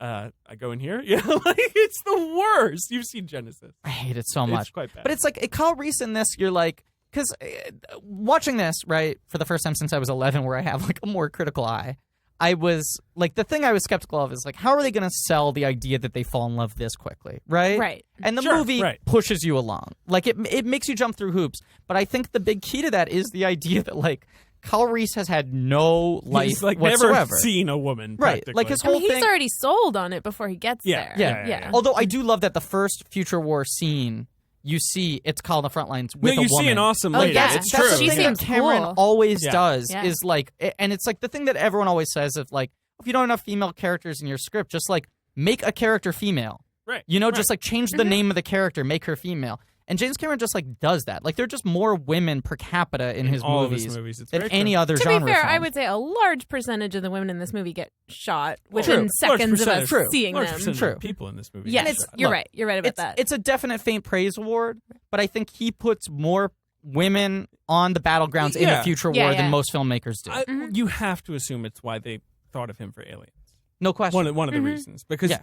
Or why they- he was drawn they to see Alien. this movie Yeah. and they hire him for Aliens. Yeah. Basically, is how it goes. Like it's almost instantaneous. Well, I've heard a different story, but we'll get to that next week. But the thing I was going to say is I like the way that Kyle's character set up is like he's just been moving from like outpost to outpost, shooting, survival, like no One time to picture. develop a personality. And you believe if he has that picture and like that's Oh, the yeah. idea. Oh, yeah. He's like so preset on falling in love with her. No, but it's her. It's more her it's falling her for side homeless that's man. like, would this yeah. really happen? Yeah. That's much harder. Right. Right. But I think there's something to. I mean, I see watching it I think this they're- time. I think they're cute. Yeah, Yeah. I don't really need them to be believable. Like, No, I'm you not need- an idiot. I know this is Yeah, sci-fi. Like, exactly. it's fine. It's gonna Right. happen. Right. Go on. Watching it this time, I definitely understood him falling for her. Well, yeah, The sex scene I view as more of a pity fuck. Yes. a little bit. Because even the way she plays it, She basically says that. well, and she she's says pretty like, straight "Are up. there a lot of women in your time?" She's obviously flirting with him at that point, but he's like, "No, none." And then she's like, "Oh well, shit. Now I got to do this." I mean, he's Yeah. literally Jesus. he came back all the way from the past. He's I also gonna think- die. I also think she might have just figured it out. She's like, I Yeah. have to have this future baby. Yeah. Like, this is probably how I'm going to have the future baby. Because, Right. like, Yeah. I figured it out. So This is like a really fucked up first date. it really Yeah. is. No, this is their second date. Their first date is when he like Tech kidnaps her in the Noir. car, and there's Oh, Tech yeah. Noir and all that. Then he is put in jail. Then he Oh, escapes from right. jail, Yeah. breaks her out. Date That's two. the start of date 2. Right. the Well, other thing they is- spend the night in the little tunnel. That's nice. Yeah. That's sort of the spark, right? Yeah. That's their first human moment together, Right. where he's not just yelling about robots. Right. And he sounds better than her other boyfriend who leaves her the voicemail. He sounds like no good. That's what No I was gonna say. good. This movie is populated with fuckboys. Like, Yeah, oh, this even is the a- detectives. It's and a everything. toxically masculine film, and Yeah. I don't think that I'm not just trying to sound woke over here. I think that is intentional. Yeah. And like it is a movie about women who have to constantly look over their shoulder. Right. Yeah. Especially poor old Sarah. Mhm. And like the slasher. Right, that's where all those jumps come from in the Yeah. beginning, the fake outs. Yeah. And the slashery executions of the other two Sarah Connors are a little much, I would say. But I But kind they of serve a purpose. like that right, he yeah. wants you to be that uncomfortable. He Like, wants I you to like be that he freaked out. shocks you The that whole, much. I mean, the whole movie, Yeah. right, is about like this robot killer who has no Ruthless. human Right. emotions. It's completely merciless. Right. And the movie acts like the robot. It's like, Yes. it shows you this human character, Yes. and it's like, well, fuck them. They're dead now. Right. Yeah. It's sorry, lean, it's sorry, efficient. you were called Sarah Connor. It gets the job done. And that gets to, like, you know, it's so weird watching it in context that I'll be back is, like, the famous line from this movie. Because on its own, it's just, like, it's some fucking thing he says. Yeah, it's like a weird joke. You know? right? But it's, like, it's all set up in context. But it's, like, because, you know, it's not a good line in and of itself. It's just about in relation to what is happening in the movie. I'll be back. It's just something about the fact that the robot decides to say it, I guess. Yeah. Because it's like yes. one of his very few moments of any personality. I Right. think that's Yeah. why it's like, Well, and you know, because a couple times they show you his little screen Right. where he has Yeah. 5 options, like it's a video Fuck game. Fuck off, screen. asshole. Yeah. Right, that one's great. And this one, it's like, I wonder what his other options were besides yeah. I'll be back. The punchline could have been something completely different. Could have been Yep. 4 other things, and we'll never know what they were. The funny thing for me is that he felt the need to say anything. He Yeah. could have just walked out and then came back through with the car. right, that's what I mean. But I right. like it feels like he's having a little fun at this point Sure. for someone who's been all work Well, up as, until now. as we learn in Yeah. Terminator 2, that they are learning computers. And, Yeah. you know, the more they stick around, the more they behave like humans. Like Right. that's the Right. idea. The idea of the Terminator is for it to exist in the future as something that creeps into your camp. Like Yes. not so much. It's not built for the past. Yeah. Mhm. But it's also a line where his it's supposed to accent be- hits really hard. Of course. Well, he wanted to say. I mean, again, this is like almost famous. I will be show, back? but he wanted to say "I will be back" because he couldn't say "I'll." He can't say it. He But says that's the best "I'll part. be back." Basically. back. And he was. I'll be back. I'll be back. And so he's. I'll be and back. Schwarzenegger really tried to convince Cameron that the robot wouldn't use a contraction. Like, That seems you know, true. Right. And But Cameron. if it had been pre-recorded and written for his robot brain, like maybe, Yeah. And I think Cameron was essentially like, "Fuck you. The line's good. Say Just do it. the goddamn line." You know, Yeah. like he has 18 lines in the movie, Yeah. which is It's not a lot. it's crazy. Yeah. Well, I got 2 points to make. One is, But he does a good. th- It's a good. you know, Cameron's a guy. It's I'll be back, guys. It's a thing I miss from movies, and especially like genre movies. Yeah. But like every decision matters, right? Totally. Like I read Brad Bird saying in an interview once that he like studied Fred Astaire's dancing a lot. And Fred Astaire had really big hands. And because of that, he wouldn't use his hands that much when he was dancing. Like he'd keep them down by his sides. Mm-hmm. So that way when he wanted to like make a scene out of it, if he opens his hands up, it was like a special effect. Like it'd look weird if he Uh-huh. did something with his hands. Huh. And I feel like you look at this movie and like for how famous the like score is, which is in and of itself very minimalist. Right. Mm-hmm. There are a lot of sequences where there's no music.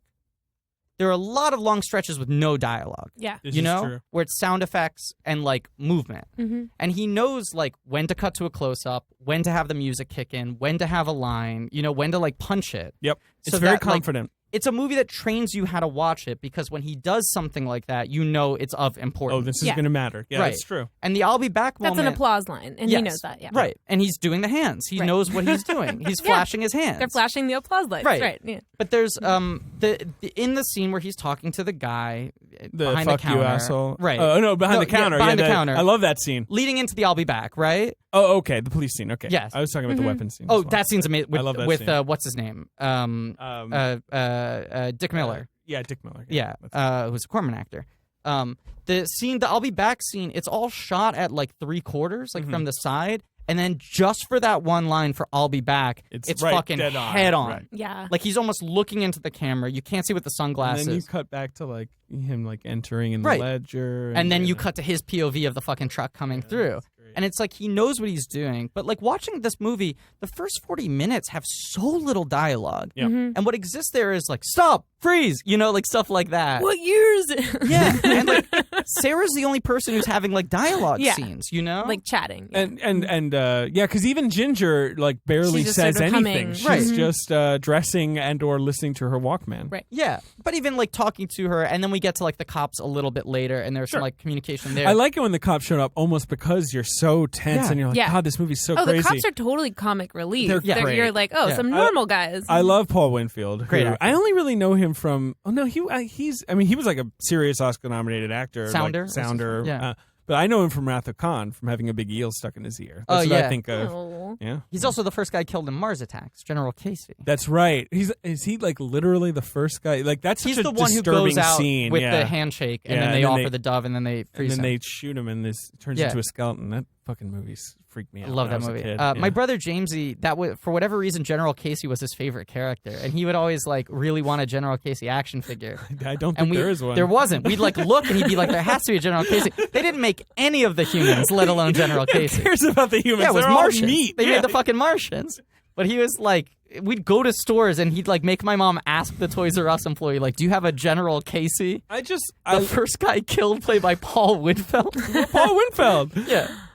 Winfield. I just love how nice he is Yeah. to Yeah. Sarah, but not in like a cheesy way. Condescending. Yeah, he's a just he's a like, good cop. Jesus, leave And her there is alone, yeah. actually, I thought this was interesting. There's like a scary cop moment when they're in the car chase and like Arnold has just like crashed and run away or whatever, and she's really scared And because she's she's like, "Don't get out of the car. The Right, cops will they'll shoot you." shoot you, Yeah, and it was like, well, if they weren't white, they probably would have. I mean, well, it's a different movie, but I mean, Different movie. yeah. No, but I thought that was interesting that it even came up, like that they used the cop cars Yeah. in the chase that way when they didn't have to. Yeah. Yeah. God, I just fucking love James Cameron. Yeah. What? No, I'm just thinking about how great this movie You is. thinking about the cop I mean, scene? well, and The cop chase just scene? everything is just like he just knows exactly like how much meat to put on the bun. On the bread?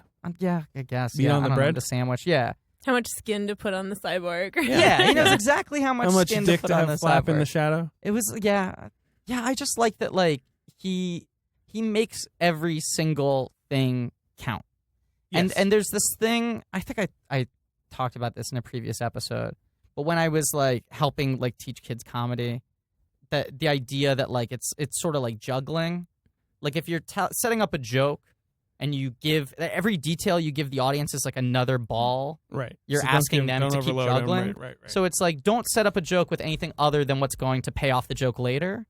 Okay. And like Cameron like does that. Like he just, you know. Yeah, there aren't really loose ends in No. this. No. It's a closed loop of a movie. And like Yeah. the superfluous details like Pugsley or whatever are just like, I guess you need one piece of levity here. I mean, You know, I it's would hate this movie if Pugsley weren't in it. I movie love just- Pugsley he lost on so you. much. What did Pugsley do after this? Did he work? Pugsley? Yeah. I don't know. Can we look him up on IMDb?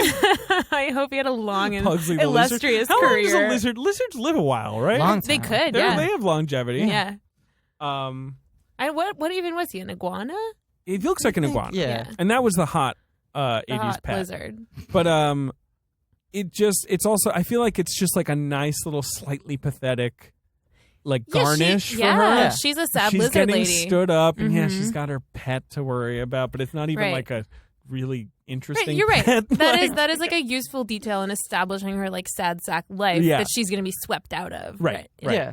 The ice cream in the specificity of the boy putting the ice cream in like her pocket I as love well. that. I know.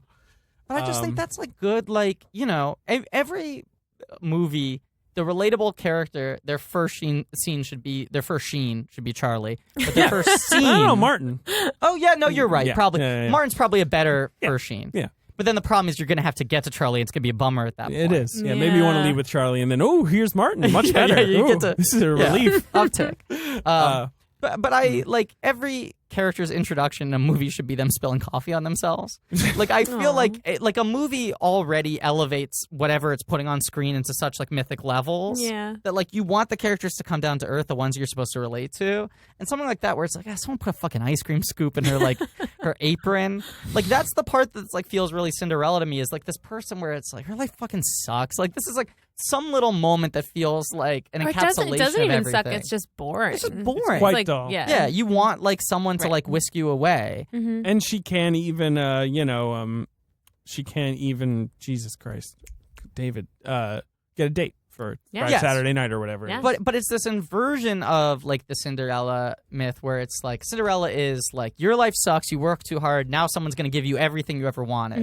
And this it's like your life is boring and now I'm going to give you more responsibility You're gonna than have to any save the person has ever world. had. Yeah. Right. Here's your destiny, but it's a lot of fucking work and a lot of weight on your shoulders. It's one thing I like about this movie that's better than Jupiter Ascending is that Yeah, I'll agree. Really? The Terminator is better than You're going to Jupiter go ahead and say Better that this film is a better film I'll than say Jupiter Ascending. Like an 8.6 Wow. versus an 8.5. I'll say this is better All than right. Jupiter Ascending. Yeah. the better than the Cinderella story, Sure, yes. retold in sci-fi terms or whatever, or Yeah. the Wizard of Oz story, whatever you want to call it, is that like she's being burdened with something that is like not. I mean, it's exciting, like Yes. but it's not without its sort of like it's sort of cool, Yeah. but it's also like this like terrible, insane burden that she has to immediately shoulder. It's not like she's just being told like, you know, It's not you're like an intergalactic it's not space a fun princess. Destiny. It's not a particularly No. fun destiny. No. It's a thinker, and you immediately go like, But geez, at what the would end I of the do in that movie, situation? You were still like, oh man, she's pretty fucking cool in this Yeah. this like Little gas headband. station. Yeah, the headband at the The end. headband and the that's weird cool. cloudy sky, and she's she's got her. The tape dog. Where did the recorder. dog come from? She got a Was German that the Shepherd. dog from the motel? Did that dog die? Yeah, where did that dog come from? But she Dog, knows dog, that a dog. German Shepherd is like the right kind of dog to have. Yeah, good dog to have. Good right? dog. Yeah. Yeah. And he is in T2. Yeah. Thank Like God. because she goes to Oh, Mexico right. and the Yeah. dog's there. Yes. Good. Yes. Yeah. Yes. Yes. Or at least a dog. Yeah. I don't think Pugsley's in it though. Sorry. Yeah. Did you look up Pugsley's career? I did not. Okay, you want me to fine. do that? No, it's okay. it's I'll just- do it later. It's crazy because, like, even when I was watching this for the first and previous time when I was 11, Yeah. I saw the fucking Liquid Terminator. I knew that he was the good guy in the second one. Right. Like, I knew. Which is like the big twist of Right. the Yeah. second one. I knew what was going to be subverted from the first movie in the second one before I was watching the first movie. Right. And so I was, like, watching theater, like, okay, let's get on with it. I want to get to the part where he's a good guy. Second Right, movie, that's hang out what with I a boy, thought would right? happen. Yeah. But the first like half of this, before like he's gotten fucking visible robot damage to him, when there's like so little dialogue, when the Sarah Connor scenes are like so like slice of life, you know, it really is just this weird thing of like two men chasing her around, pretty much silently, with very little music, and just like back alleys and like ducking and hiding and shadows.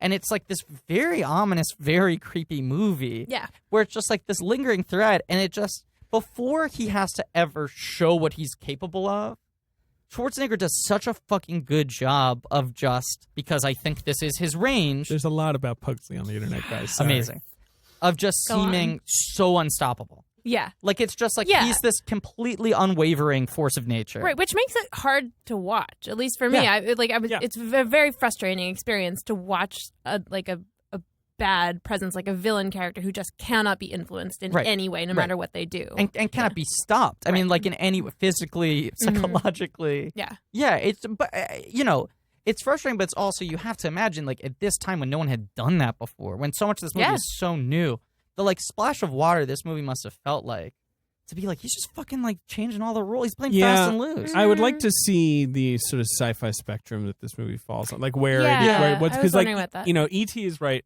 around the same time, Right.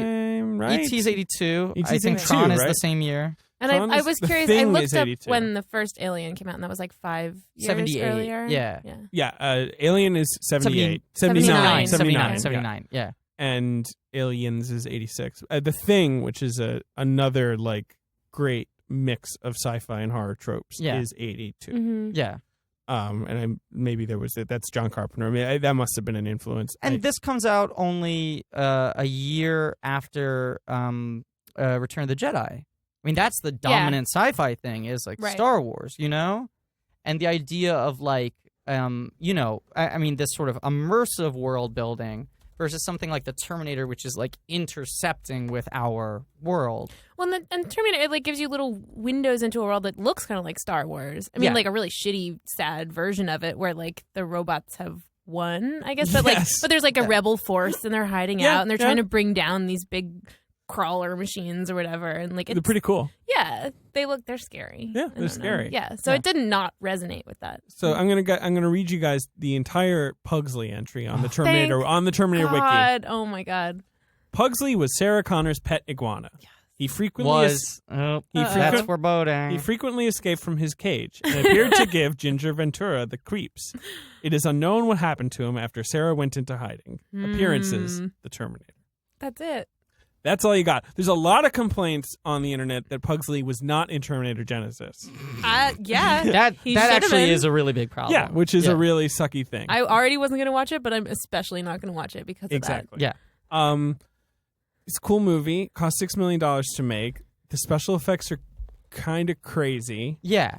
There's like I feel like there's two things that sort of stick out, and yet they are so cool or whatever. Like they're so scary almost because like the weird robot Arnie face. Yes. That they'll sort of So switch unnerving. to. It's so bizarre. The end where he's like walking towards him, he looks like claymation. Yeah, It's a very yeah. weird visual. You mean when the skeleton is walking? Yeah, yeah. Yes, it's like stop motion is Yeah. how they did that. And Until they get I to was like right. the Yeah, close-ups, yeah. it's a puppet. Okay. Right. But anytime it's full body, it is just stop motion. and they had like the Arnie character get injured so that because they could only animate that skeleton Mm-hmm. if it was dragging one foot. They couldn't have it like walk like a person. So they have That's him get amazing. injured Yeah. earlier but it looks so like again like it's like nightmarish the way the skeleton Yeah. sort of like creepily sort of like shambles towards everyone. It's also great. notable that we haven't really progressed with robot technology since then. Like the robots we make now look just as stupid as that one did Yeah. when they actually try and walk. Yeah, That's where Yeah. we're getting to basically, it's like right? on the Mount Robo more. like they kind of nailed it with this design. Like there are a couple important robots in film history, and then like I don't know what the last important film robot was. You know? Yeah. Like you- Wall-E. Yeah. I mean, Wall-E's like my favorite robot in recent film history, but also like Ex Machina is it?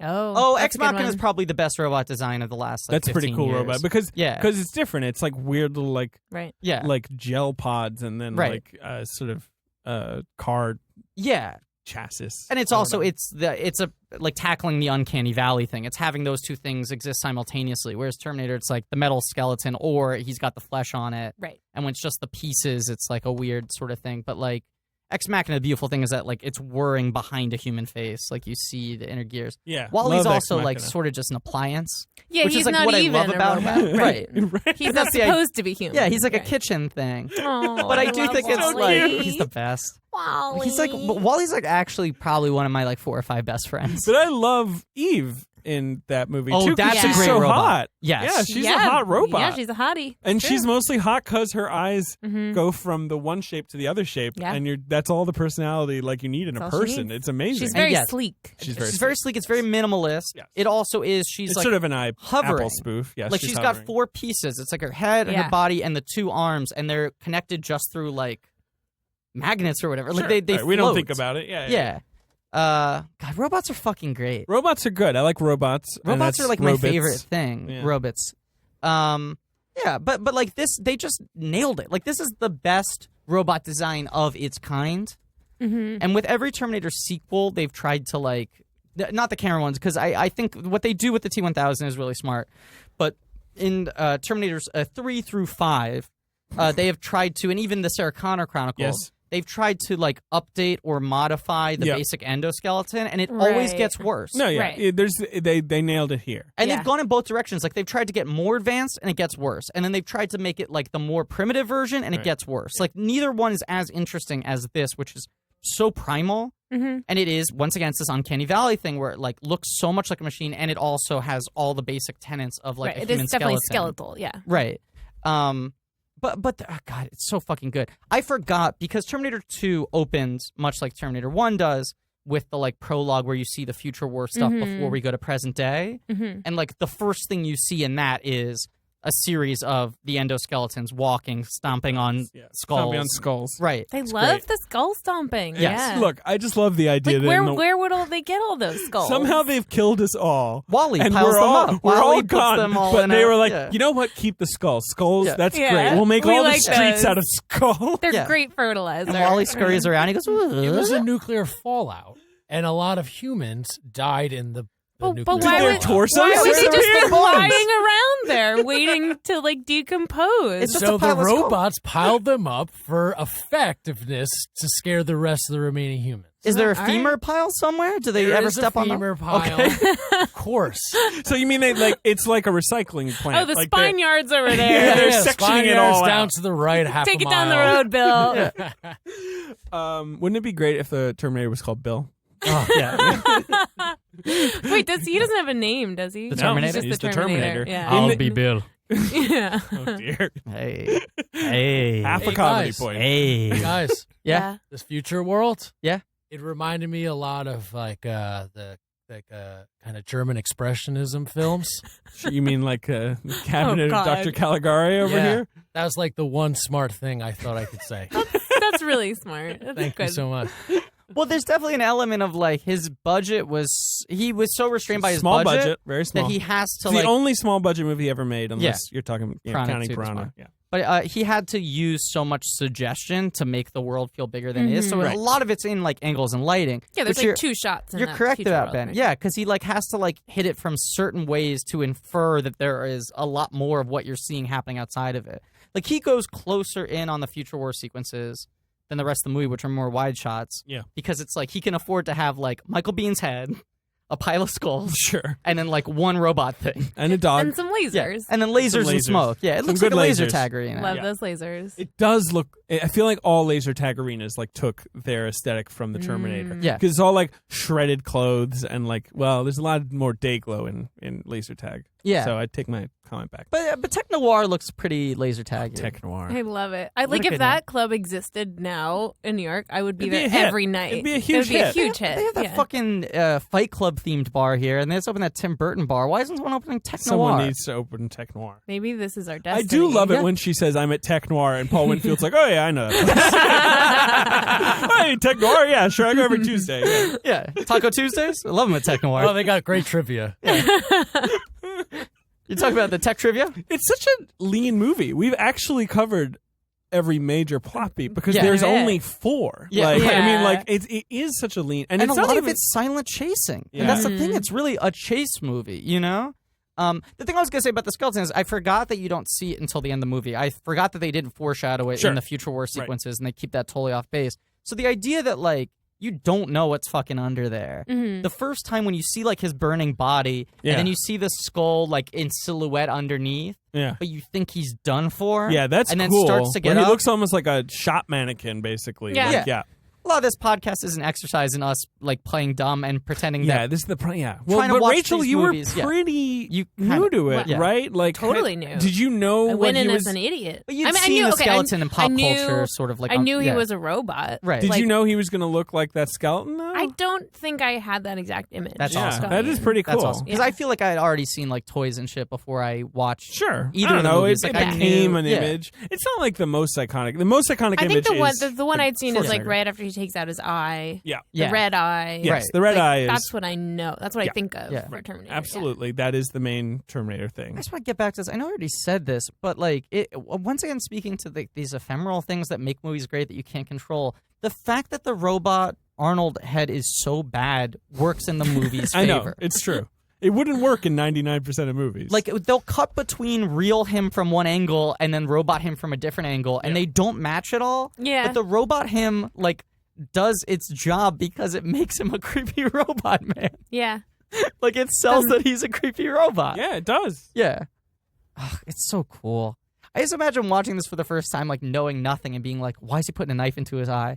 Oh my God, because he's got a red robot eye. Mm-hmm. It is very. I don't like eye stuff. It's my least favorite thing in Hate movies. eyes. I really. In Minority Report, Yep. that scene, I Can't- still can't watch it. can't like deal I with can't that. do Oh, it. Yeah. eye stuff can really bug Yeah, me. iMovie, it's gross. eye shit's my biggest. And he takes his eye out. Yeah, it's true. Yeah. I can deal with it because it's not really his eye. I felt It's a okay robot. with it, yeah, because I knew going in. I was like, it's fine. It's like tinfoil under but there. it's still a little gray. Yeah, it's gold foil on It's his a little teeth. grody. It's a little grody. Trying to think of Orion Films asked for Reese to have a canine dog, a canine android dog, like companion. Like Dino Mutt? Yeah, and James Cameron said no. That was their only note. Like they were like, They're like, you know what this film needs. looks good except for. Well, I also love if he had a $6 million budget in 1984, a robot dog would have cost them $3 million. Maybe it's just a regular dog, but he's like, dressed it's a up robot. like a robot, yeah. underneath. How Two would things we could know? go through: a man and a dog. Yeah.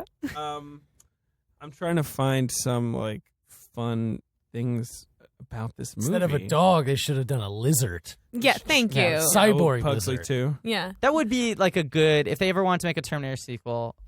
What Pugsley. if what Oh, if Pugsley pets. turned out to have been a robot lizard the whole time? Yeah, maybe he was planted there by Cyberdyne Systems. There's no way to know. If I'm saying Genesis with its like, let's go back to the first movie and redo it from a different angle thing. Yeah. Like Yeah, yeah. my take on my pitch for Terminator Genesis would have been Pugsley's the Terminator. Yeah.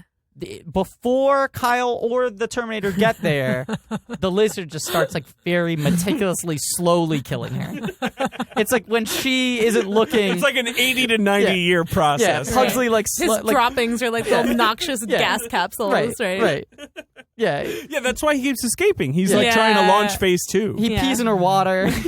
And like Ginger's kind of onto him, but she can't explain why. But she can't hear herself because she got headphones on.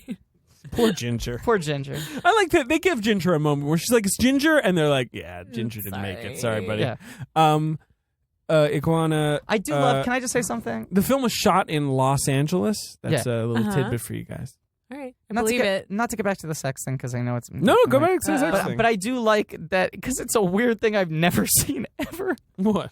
That in the sex scene between Ginger and her shitty boyfriend, he is under her shirt. Wait, really? Yeah, Like his whole body is under her I shirt. totally Yes. missed that. yeah. So she's wearing her shirt. Shirts were bigger back then. It's like a big- tank top. Yeah. But they were stretchy. People like Yeah. stretchy fabrics. It's like a stretchy, loose tank top, and she's got her headphones on. That's the start of the sex scene. And then you see him crawl up through the neck hole. He also and he's like yes, stretching that's it out. right. His whole body is in. He likes. I don't know how I missed that. He likes that the Walkman's on. I like yeah. that too. Oh, Where yeah. she like has to take it off for a second, and she puts it Like back on. bopping And around. he's like, Right. and he's like, That yeah, seems like perfect. kind of Yeah. a good way to do it. I Yeah, don't- one person Like, listening. what to if you want to listen to different things? Yeah, you know? Fair enough. Yeah, it's like those silent raves that people go to. Who gets to decide the soundtrack? Yeah, Rick Rossovich. He was later in Top Gun. Rick Rossovich. I got a. I keep thinking you're going to say something about Rick Ross. I'm like, Rick really? Ross. I missed him in Rick this. Ross is in this movie. He played the Terminator.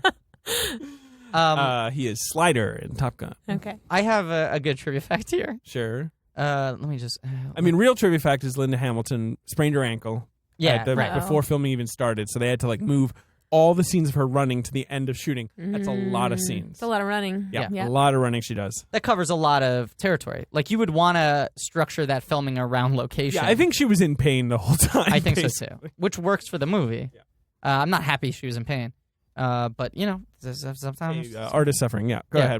ahead. General trivia. Spoiler alert: the smoke flowing out of the Terminator when it is crushed in the hydraulic press is actually cigarette smoke. So let's talk about this. What does that mean? Like they just lit a bunch of cigarettes? Like they didn't have a smoke machine or something? That seems so inefficient. I'm picturing. Seriously, right? cigarettes are expensive. Yeah. It's like $10 a pack. I'm and the picturing. secondhand then. smoke. All Not right, back fair then. enough. Fair enough. I'm picturing that, like, well, yeah, secondhand smoke. But I'm picturing, because there's so much, like, fog in this movie in different scenes that they use. I'm picturing that, like, in that scene, they have, like, 5 PAs who each have 4 cigarettes in their Come mouth. on, boys. And they're right out of frame. And if suddenly the tip of the cigarette goes into frame, they're like, cut, reset. And they're just trying, because the smoke has to be close enough to the camera. I'm trying to God. remember the They're just look going- of this smoke now. I have no idea. Didn't stick with me. That is Cyberdyne Systems where that happens. That's Yeah. what Terminator 2 establishes. But we'll get to that later. Yeah, I love it. Like, talk about like another element that's like cute in this movie where they're like, "Oh, the robots are gonna kill us." When she like, when Kyle explains to her like the Skynet system, she's like, "That sounds weird that we'd let a computer do everything." Why would we do that? So illogical. Yeah, why would I let my computer control my calendar? Does he say the Judgment Day is in 1991 or 2 or whatever? Like, Oh, does yeah. Okay. That's something I forgot about that I want to talk about. The timeline in this is nuts because, like, in the opening, it's 2029. So we have, like, 10 years before it all ends. Right We're now. We right do. on track. Pretty much. Yeah. Yeah. We're doing pretty well. Like, Yeah. we're We getting are. there. We're doing Yeah. great. Yeah. But Yeah, then, mountains of skulls. But then in their timeline, it's like the nuclear wars have already started, like, decades ago. Yes. So- Judgment Day. So we would be dead already. Oh yeah, no. Yeah. In Okay. and I can't. That's what I was trying to remember. Does he give a year? Because in Terminator 2, it's established like the world ends. I think it's 1999. I believe so. Oh, that's appropriate. It's like they install Skynet Yeah. Yeah. and everything's fine for like 2 weeks, and then Skynet like nukes the world. Mm-hmm. Yeah. And John Connor's born around 84, 85 or whatever. Mm-hmm. So by 2020 whatever, he's like a grizzled guy in his 40s. Yeah. But Beanie is how old do you think Michael Biehn is? In this movie, Yeah. 30, Late 30s? one. Early He's in his 30s. late 30s? 30s. Born in 56. I can't do so math. He It's was 28? 28. Oh, Jeez shit. Louise. He Well, looks, well, I guess he had looks some okay. schmutz on him. Yeah. He had a fair amount of schmutz on him. Yeah. Can I? Terminator? Yep. Because we already talked about people who are rumored to play the Terminator. Mm-hmm. It says here, who knows how much of this is Sure, fucking a true. lot of names get thrown on the Although, pile. you know, I've never read something that isn't true on my Amazon Fire. But it says Randy Quaid was considered for the role of Kyle Reese. Wow. Oh, a young okay, Randy all Quaid. right. Okay. Yeah. Which, like, I mean, Yeah, sure. fine. But then when you fine. look at the picture that's included and it's like burly mountain man Randy Quaid, it's like, Star Whackers, Randy Quaid. yeah. Yeah. But people who were in contention for Sarah Connor, Deborah Winger auditioned, got the role, later backed out of the film. Similarly feathered hair. Yep. Yes. But I think she had the role and then Fair dropped enough, out. Fair Okay. enough. She would have been fine. She's a good actress. Gina Davis. I mean, Gina Davis. All the hits, Yeah, yeah. these are the great ladies. Daryl Hannah. 80s ladies. Mm-hmm. Another one. Wow. Turned it down for Splash. Jennifer Jason Leigh. She would have been good too. Considered too young for the part. She's Yeah. quite petite as well. So And yeah. like kind of baby face. Yeah, Mm. yeah. Was then cast as Ginger, but replaced at the last minute for unknown reasons. Jennifer Jason Leigh would have killed Yeah. two Yes. scenes as Ginger. She would have won been an Oscar for great. playing Yeah, Ginger. That's so she would have been great. Here's the one I find the most interesting. Rumored to have been in contention for the role of Sarah Connor. Julia Louis-Dreyfus. Whoa! Stop. Can you Is imagine that alternate true? reality? Wait, what had she done? Had she been Up on SNL? SNL? Yeah, Okay, she's okay. been on SNL. SNL. That was That's like it. Yeah, That would be a bizarre choice, but could have been great. could have been great. We'll never know. Could have been amazing. Could have been unbelievable, What a different world that is, though. right? And Matt, like if Sarah Connor was funny, I'm only it would into be it if she it would be then kind of great. does Seinfeld as well. But that's Yeah. the question. And is you're like, she Seinfeld's could've- such a funny show. No, but you're right. She would have gone down a dark path. Like Yeah, she it might- wouldn't it might- be the Julia that we know and love. It might be a worse world. And she might have married James Cameron, which of course Oh Linda my Hamilton God. does. Yeah. Yeah. James Cameron and Linda Hamilton have a baby a couple years after this movie, Is it or his? around Terminator 2. Did they have sex? We'll never know. Well, we've speculated a lot about James Cameron's love life already. Yeah. They had a baby and then got married like 7 or 8 years after that. No. We looked at the timeline. The timeline's weird. No. They had a daughter when they were married. They didn't. I don't know where We this looked other this baby. up. We looked this up. I don't know what you're talking about. We looked this up. She was married to Bruce Abbott Right. from 82 to 89, Uh-huh. who is an American actor. Mhm. Right. And then Mary Jane Cameron, what year? he left her when she was pregnant with their son, Dalton. They have Not- 2 kids. It's not nice, Oh Bruce. dear. They have 2 kids. There's one daughter they had before Okay. they were married I don't think so. by like 4 or 5 years. When I he think was you're in, thinking of someone else because this I'm only staying lists out of her this as having one. 2 kids. I'm not going to get into this, but we went over this, and I know I'm right about this. All right. She had Josephine with James Cameron, who she moved in with in 91, and they married in 97, divorced in 99. Thank you. That's my point. She was born in 1991. They got married in I 1997. thought you were saying that 2 years after this movie. You're just No, saying no. she was out of wedlock. Yeah, you Yes. said 2 years after this movie. Whatever. That's what I was Guys, confused no one by. cares. I know. Do you What? want me to- It's do you true. want me to I'm so cut this out? confused. I said in between this and the, whatever, Guys. whatever. No, but the Terminator 2 comes out in Dun 91. dun dun dun dun Yeah. Go on. dun dun dun dun dun. I see. It's the score. Right. Go on. Dun. What's your point? No, that's my point. I don't know. I just want this. I just think their relationship is interesting because they make these 2 Terminator films 7 years apart. They do. They have a child at one point. They don't get married for years after that. Then they get married, have another kid, almost immediately divorce.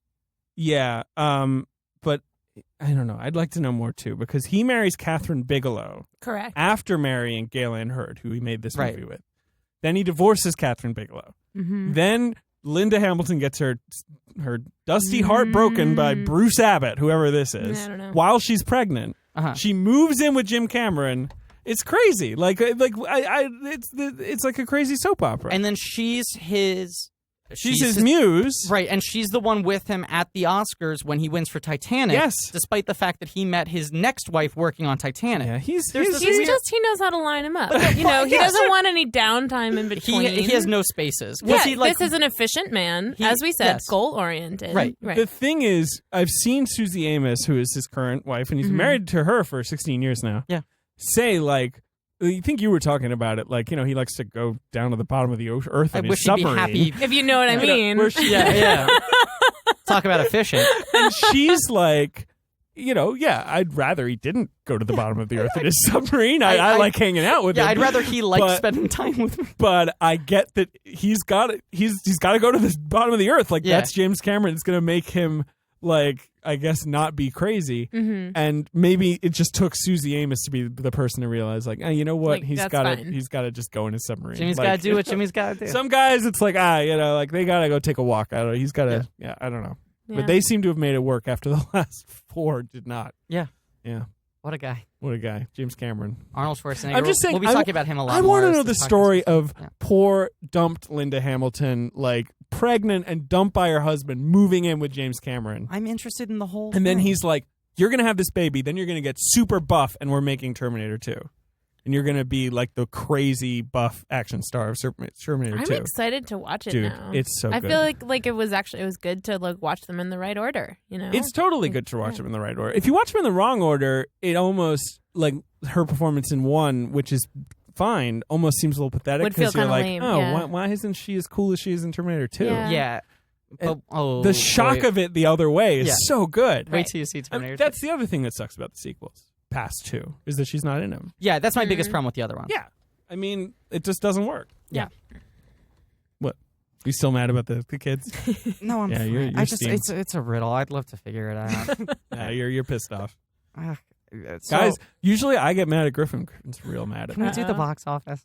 Oh, the box office is weird. Because it wasn't way up there, right? No, it was number 1. Oh, really? Yeah. Cool. So the movie made $38 million total in the United was States. that a lot then? I don't know. Adjusted to today, it's about $100 million. Okay. Okay. So it was a big hit for its budget, but it wasn't a huge hit. on home video and TV. It got had a really big long after that. tail. Mm-hmm. But And there's it- 7 years between the two movies. But Right. it came out in October. Yeah. For a movie that came out in October, it did very well. Like, Yeah. that was the days when October was really the doldrums, Mhm. as you will see by this weekend box office.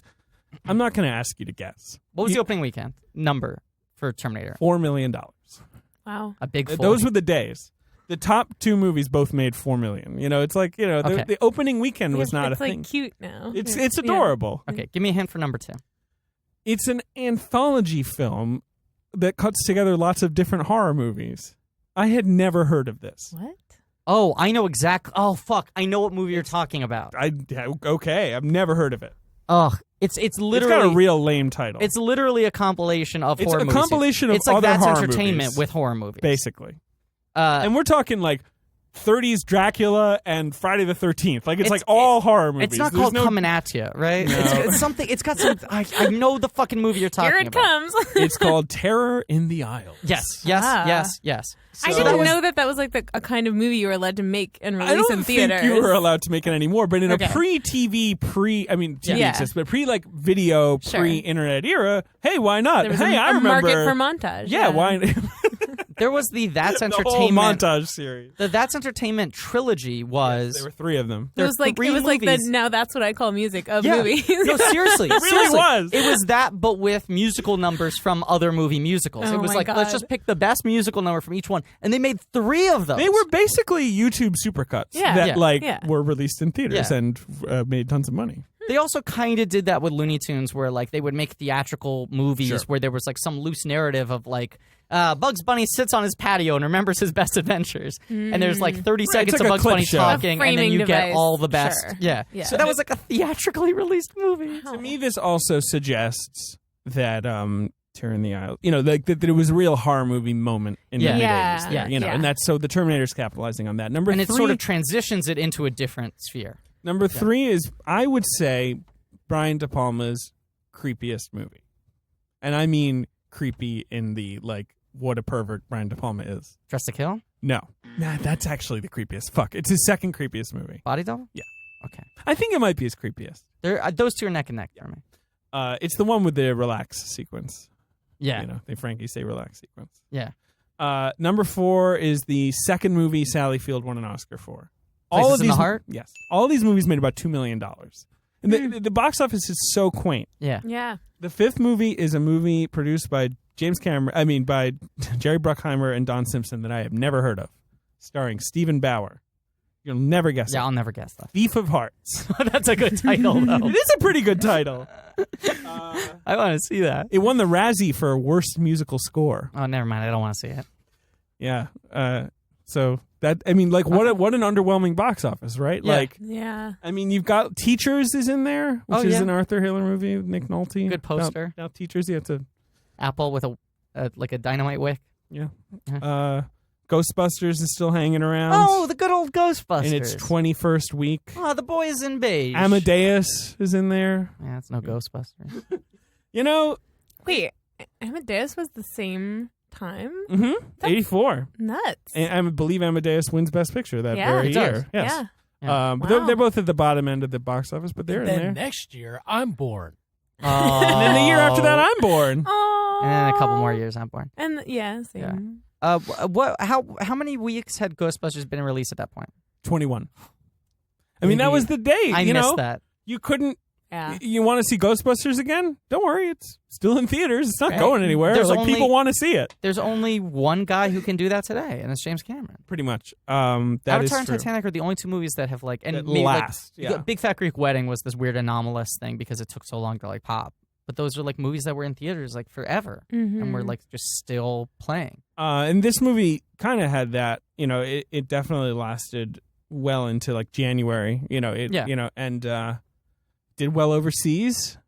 Made $78 million worldwide. It's very good for the time. For a tiny little horror movie, R-rated, Yeah. you know, action movie. With, No name stars. I mean, Schwarzenegger's a name. Conan was big. Yeah. but that's it. Yeah. But, you know, But but it he was wasn't also- like a huge name. He was an action movie star. But I'll say this to you, okay? You imagine. you will? I'll say this to you, David. I shall. Okay, go ahead. You imagine it's 1982. You see Conan. You go, that's great. How are And you we're ever talking gonna? about Conan, the TV show. Yes. You see TBS's Conan. Yes. No, I'm kidding. TBS is Conan. You see the original Conan the Sure. Barbarian. Right. Right? And you're like, that's the movie that guy can be in. Is that what you're saying? How else are you going to cast that fucking yeah, guy? right. He's huge. He's all pecs. He can barely speak English. That's the thing. It's like Right. you'd go, what's the lateral move for this guy? You know? And like they found. I'd say Governor of California. Right. It took a while for us First to get there. male pregnancy movie with Emma Thompson. Oh my God, I Well, that's- love that movie. We're going to It's talk a lot so about good. the Schwarzenegger career as the series goes on because we Can check in at important No, can we points. just talk about Junior? Yeah. Let's talk about Junior right now. I've never seen Junior. Are you serious? Yeah. Oh my God, it's nuts. It seems nuts. I just want to point out Ivan Reitman, director of Ghostbusters Mm-hmm. and Draft Day. And Draft Day, a movie Right. that you starred in. Yes, that is Yeah. correct. I was the lead character in Draft Correct. Day. Yeah. I played You were kind of the Terminator of Draft Day. the draft. I was. If a Terminator was not trying to kill someone and just trying to Spilling spill coffee. coffee. Yeah. Great. Wait, 15 zero comedy comedy points. Whatever. I don't know. Who fucking gives a shit? Oh, relax. What I was going to say is You're so mad at me about the kid. Ivan Reitman Yeah. directed 3 Arnold Schwarzenegger comedies. So we got twins. Wow. You have Kindergarten Cop. Oh, he directed Kindergarten Cop? And I may have Junior. forgotten that. And Junior. Hmm. So like And Junior was when they were like, I think we're done. I think we This might ran have its exhausted course. this. but just like most action guys like that make like one comedy every 10 years. Yeah, it's like The Rock making The Pacifier. Right. Like he's not going to make, I mean, not the Vin Diesel sorry. or The Yeah. Rock did like Tooth The Rock's Fairy. done a few. Right. He did Tooth yeah. Fairy. But like He usually did they the one where the joke, the premise is that he's a football player and he has to have a daughter. the game plan because that wasn't part of his plan. Mm. That's the whole concept. Yep. Usually those guys know when to take their foot off the gas. Right. And Schwarzenegger did like was 7 getting comedies. pregnant. He did so many comedies that Reitman alone directed 3 of them. Like that's my point. It wasn't like I'll only do comedies with Reitman. Like he was like, hey Ivan, it's been 2 comedies since I did a comedy with you. Make another I comedy think with me. he really liked doing comedies. He's also in Dave. He's in 4 Ivan Reitman movies. He's in Dave? Yeah, he plays Arnold Schwarzenegger. There's a scene where Dave Clearly meets been a with while Arnold since I've seen Schwarzenegger because Arnold Schwarzenegger is trying to teach children in America to speak healthier. He's trying to fight obesity. And he goes, President, the obesity... I was going to say President Yeah, Dave, wait, what but happened to the impression the here? movie. I'm Arnold Schwarzenegger. The whole hook of the movie is that he doesn't know he's Dave. You are Dave, the president. He sounds like an Italian man. What are you talking about? It's a dead-on impression. Make you a It piece was of pie. pretty good before. That's what's weird. It What was do you good a want? minute Like, ago. What do you want like an with old some, Italian guy with a really low IQ. Some spaghetti with garlic? What do you want? Some spaghetti? I'll make you a nice spaghetti with basil. What are some other comedies he's in? I'll be back. What's the one with Jingle All the Way. what? Yeah, Jingle All the Way. That's right. Kindergarten Cop. What's the Junior. one with Belushi? Red Heat. Red Heat. Yeah, that's right. Yeah, Yes. Yeah, yeah. 'Cause Red Dawn is Red Dawn. Red Heat And is then the like title of that. even True Lies is pretty funny. Like he sort of It's like, a little, and Last Action Hero is definitely Oh, yeah. a comedy. Yep. Yeah. What do you think of Schwarzenegger, Rachel?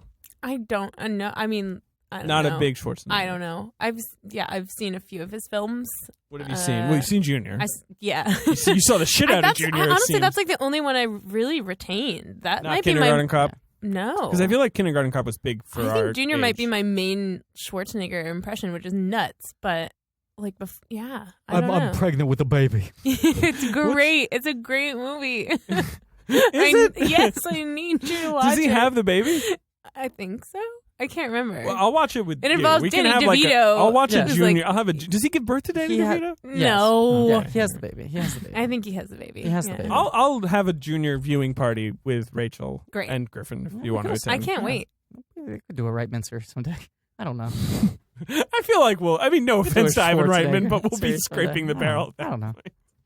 Uh, But I definitely I didn't see the Terminator film since I was older, so mostly I had seen fucking Batman and Robin and the comedies, and I was course, like, who the Oh, fuck yeah. is this guy? Yeah. He's like, yeah, he's weird to meet in the context of him mocking his original Right. stardom Right. by If you don't know the just being in context a for con- it, yeah. It's very odd. and all those comedies, other than Twins, Junior especially sets him up as an everyman. Yeah, yeah. Any movie In Twins, the joke is he's so big and handsome Right. or whatever, built. It's, oh, wow, you wouldn't imagine. and Kindergarten Cop, it doesn't have to be He's a cop. a 6-foot Austrian, but he's a cop. But he's in kindergarten. Right. There you go. You know That's what I'm the saying? premise. I They get could it. have cast Bill Murray in Kindergarten Cop, and apparently Reitman wanted to cast Bill Murray. Bill Murray would have been great in Kindergarten Right. Cop because they just have to be mean to kids. They Right, don't so do, that's right. The Bill Murray version, the focus would be on the kid interaction. Right. The Schwarzenegger version, the focus is on he's a serious cop. And right? he's big. Right. Yeah. And you're sort of And it's making not a fun tumor. of action movie cops more Right. than real life cops, right? But then when you get to Junior, if you're if you're casting, He's just oh, life is a fertility doctor, you know. he's a hard. If you get to a point where Arnold Schwarzenegger is playing a part that could just as easily be played by Kevin Kline, you've gone wrong somewhere. That's Yeah. true. Where does the baby go? He doesn't have a uterus. What baby? In Junior. They manufacture one for him. It's about the miracles of science. I think they make a uterus. Yeah. This movie should end with the FDA raiding them and them all being thrown in jail. Probably. Yeah, and Yeah, it wasn't legal. you know how the movie ends, right? How? Pees out the baby. Just pees it out. It's just Pees like it a out. kidney stone. Pees out the baby. It takes a long time, but he pees it out. So that's our thoughts on the Terminator. Yeah, very concise, very focused. Do you think that Polaroid was worth $4? Well, considering, that it Or saves her pesos. light. We don't know what the exchange rate was. Oh, is it then. pesos? I thought it was $4 American Maybe it dollars. was American dollars. I Yeah, don't know where the $5 gas American station dollars. was. It looked like American dollar. Well, in T2, she has this hangout in Mexico. Yeah, spoilers, but yeah. It could have been in Texas. Or And it could have been, something. but so I feel like the movie is in T2 referencing that I think final so, too. scene where at Yeah. least she's on the border. She's Yeah. heading out of America. Yeah. But $4, that photo saves her life. That photo saves the future of humanity. It saves the future and of it humanity, made yeah. Kyle fall deeply in love with That's her true. from the future. Ask And me, it's just- a bargain. I paid Photos did $5. a lot. I love the idea that little kid snapping a Polaroid is snapping arguably the most important picture ever taken in human history. Dun, dun, Yep. dun, dun, dun. It's I all was on him. And if he had asked for a little more, she might not have. It's true. He might not have been able to Bought hustle it, yeah. the money out of her, or Yeah. if the lighting had been weird, if So the many sun things had could have been gone wrong. That's hey, look, the Terminator series is, about nothing if not that our futures are not written. That The vicissitudes of fate. they Yeah. are what we make of them. Yeah. Harlan Ellison sued and was Oh yeah, this is a big thing. Was I guess settled. we're Oh, even supposed though to they talk gave him a little tip about. of the hat. That happened that was later. That's part of I think that was the added to settlement. home video releases I because he claims that a lot of the see. concepts were taken wholesale from stories of his. Yes, Hmm. he liked the movie though. There was a long lawsuit, and Cameron has a history of lawsuits for his property. Yeah, well, which Uh, is not uncommon when you are an incredibly Yeah. successful filmmaker. There are two but elements. yes. One is that he makes more money than anyone else, and two is that he makes very primal, basic stories, and they're Yeah, how he I'm tells them. sure he sees things and it's oh, let me take that idea and turn it into something. I don't know. Hey, I mean, Tom Petty's been sued a ton of times. And Tom Petty has Thank you, sued Ben. a bunch People. of times too. Yeah, he Who's sued he Sam suing? Smith. Yeah. Yep. Yeah. He won. Yeah. It's similar kind of You thing. sued Sam Smith? Yeah, Yeah. because he used to always complain that people would sue him and be like, all music sounds the same. There are only so many tunes. And then he was like, hey, Sam Smith, that sounds like... Sounds like my tune. Which Which tune? don't Won't Back remember. Down. Oh, really? Yeah. Won't Back Down. Sounds like, stay with me. Oh, I suppose Yeah. it does. Yeah. I like how you make Sam Smith feel like he's like Elvis. Yeah. Yeah, he's at the I'll Heartbreakers. be back. I Sam think Smith my would've Sam been- Smith is a ghost. Well, yeah, it's like Stay with me. Won't you? right, but that's very cynical of Tom. Like he Yep. knows how it works. He Yeah, knows there's it only wasn't so on many purpose. chord progressions. He's just trying to get his money. Yeah. Maybe Tom Petty wanted to like add a wing to his Florida estate. I Yeah. don't know. You either die a hero or you live long enough to become see yourself become a villain. You know, Yeah. Tom Petty is it's a cautionary tale. Harlan Ellison. He sued, him, gets paid him credit. out. Well, I just remember there was like a thing where like someone sued after Finding Nemo was like the 7th highest grossing film of all time, and someone was like, "Hey, I pitched a cartoon movie about fish to Disney." And it's like, right, that's why the movie was successful because it was about doing a cartoon with fish. of course. right. No, there was just one of these lawsuits just happened. I can't remember what it was now. It was Yeah. like a really big deal. Oh, Beyonce. Right. Oh, really? Somebody sued Beyonce over Lemonade. Yeah. Over the visual elements. I've been making lemonade and selling on my porch for years. and like trying I got a lemonade stand. I've been doing it since I was 5. and like tried to take it to to and lost. Like you know, I just feel like the bigger yeah. your thing is, the bigger the target on your back. But he probably totally ripped off Harlan Ellison in some Right. way I mean, or like other. both, think so. both things are true. Yeah. But also, like, Robots in Time Travel. I mean, there's It's specific true. enough ideas here. It's just funny because the movie is such a big footprint. You know, Yeah. on how we think about Dun, robots. dun, dun, dun. And that's what people really get mad about. It's not that you stole their idea. It's that like you did it and everyone liked yours better. They did better. Yeah, that is true. Right. It's not like anyone sees a robot thing now and they're like, I like how you say robot. we're just going to do that from now on. Yeah. We're going to say robot. That's good. And it's like, this looks like a real Harlan Ellison jam. Like, I love it. Yeah. Okay. Well, this has been our Terminator 2. How mad at me are you about the babies? Fine. About the Cameron babies? Fine. Rachel, how mad are you at me? I'm having a great time. That's good. I'm glad you That's had a great important. time. Delighted to be here. Thank you so much for being here. Is there anything you want to plug? This is Rachel's first podcast appearance. Really? I believe. I have never Which been is on crazy a podcast. because she works for Buzzfeed. I and know. they have lots of nice podcasts. I know. It's true. Yeah, we have great podcasts. I could plug those. Another Round, for example. You Great may know. podcast. It's a great one. I don't have anything personal to plug. I don't know. Go to Buzzfeed, read the reader section. There's lots of great culture coverage that Yep. you may enjoy. Twitter? People can follow you on Heck Twitter? yeah. I'm Rachel Y. Sanders. Ooh. It's Rachel not, and I. people see that and they think my name is like Racheli, but it's just my Yeah. middle initial. Or that it's like a Spanish surname like Raquel y Sanders, but neither is true, in fact. I Wait, thought what it was is- WHY. No. Rachel, why? Just the letter, just the one letter. Okay. What is your middle name? Do you really want me to go into it? Is this going to be in the podcast?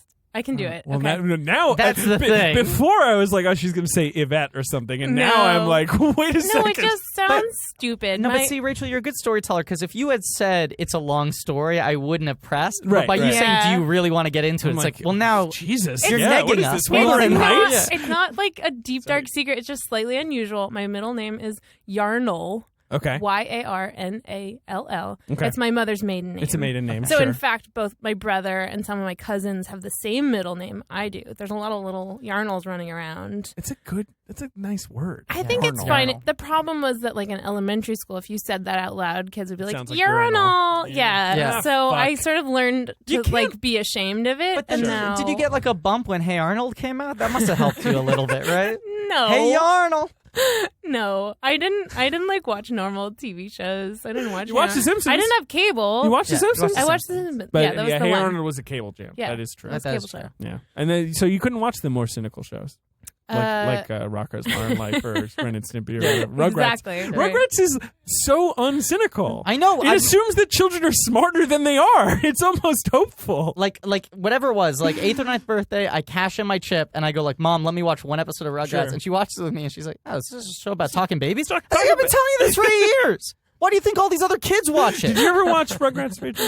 I've like seen an episode because I haven't lived under a rock, Sure, but that it was wasn't the a thing extent of of yours. it. No, Remember didn't the get dad into with the it, purple yeah. hair? Yeah. Sure. Stu Pickles? Really sexy. Excuse Really me? sexy? Yeah. Excuse me. You have a Stu Pickles fetish? I think Wow. he's hot. Oh, I think he could get it. David. I used to think Angelica's mom was hot. I don't know, guys. Here, I've got this picture of him making breakfast Look how fucking hot he is.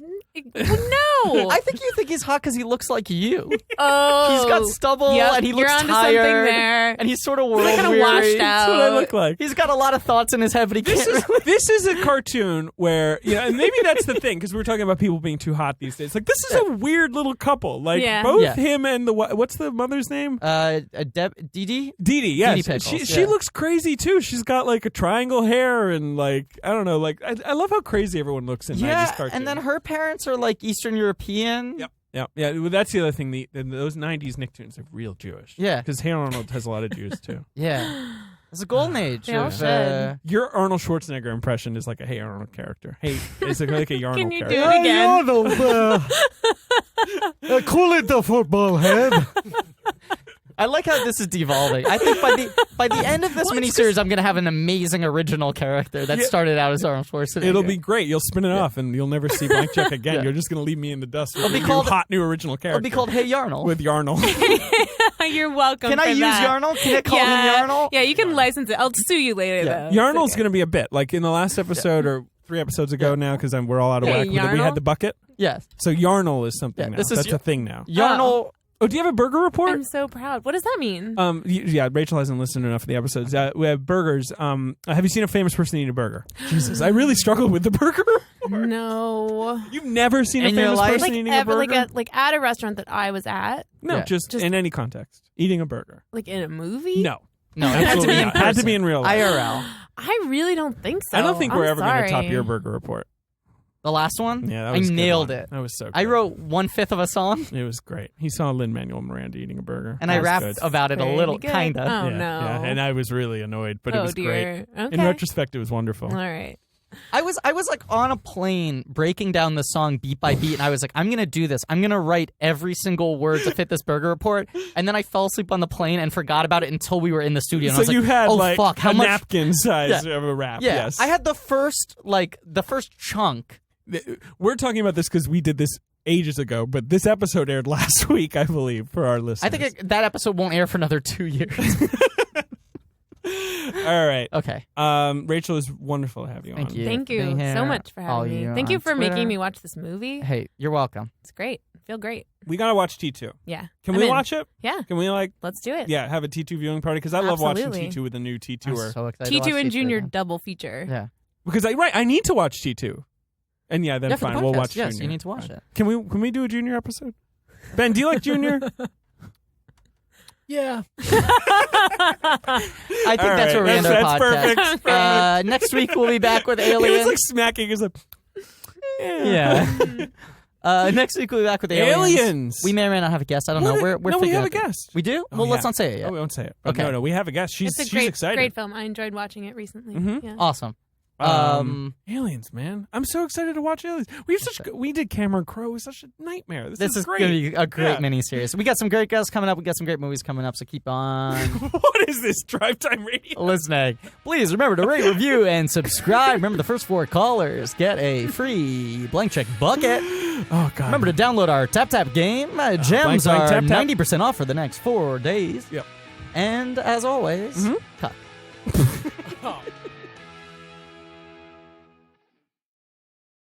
What are you gonna do?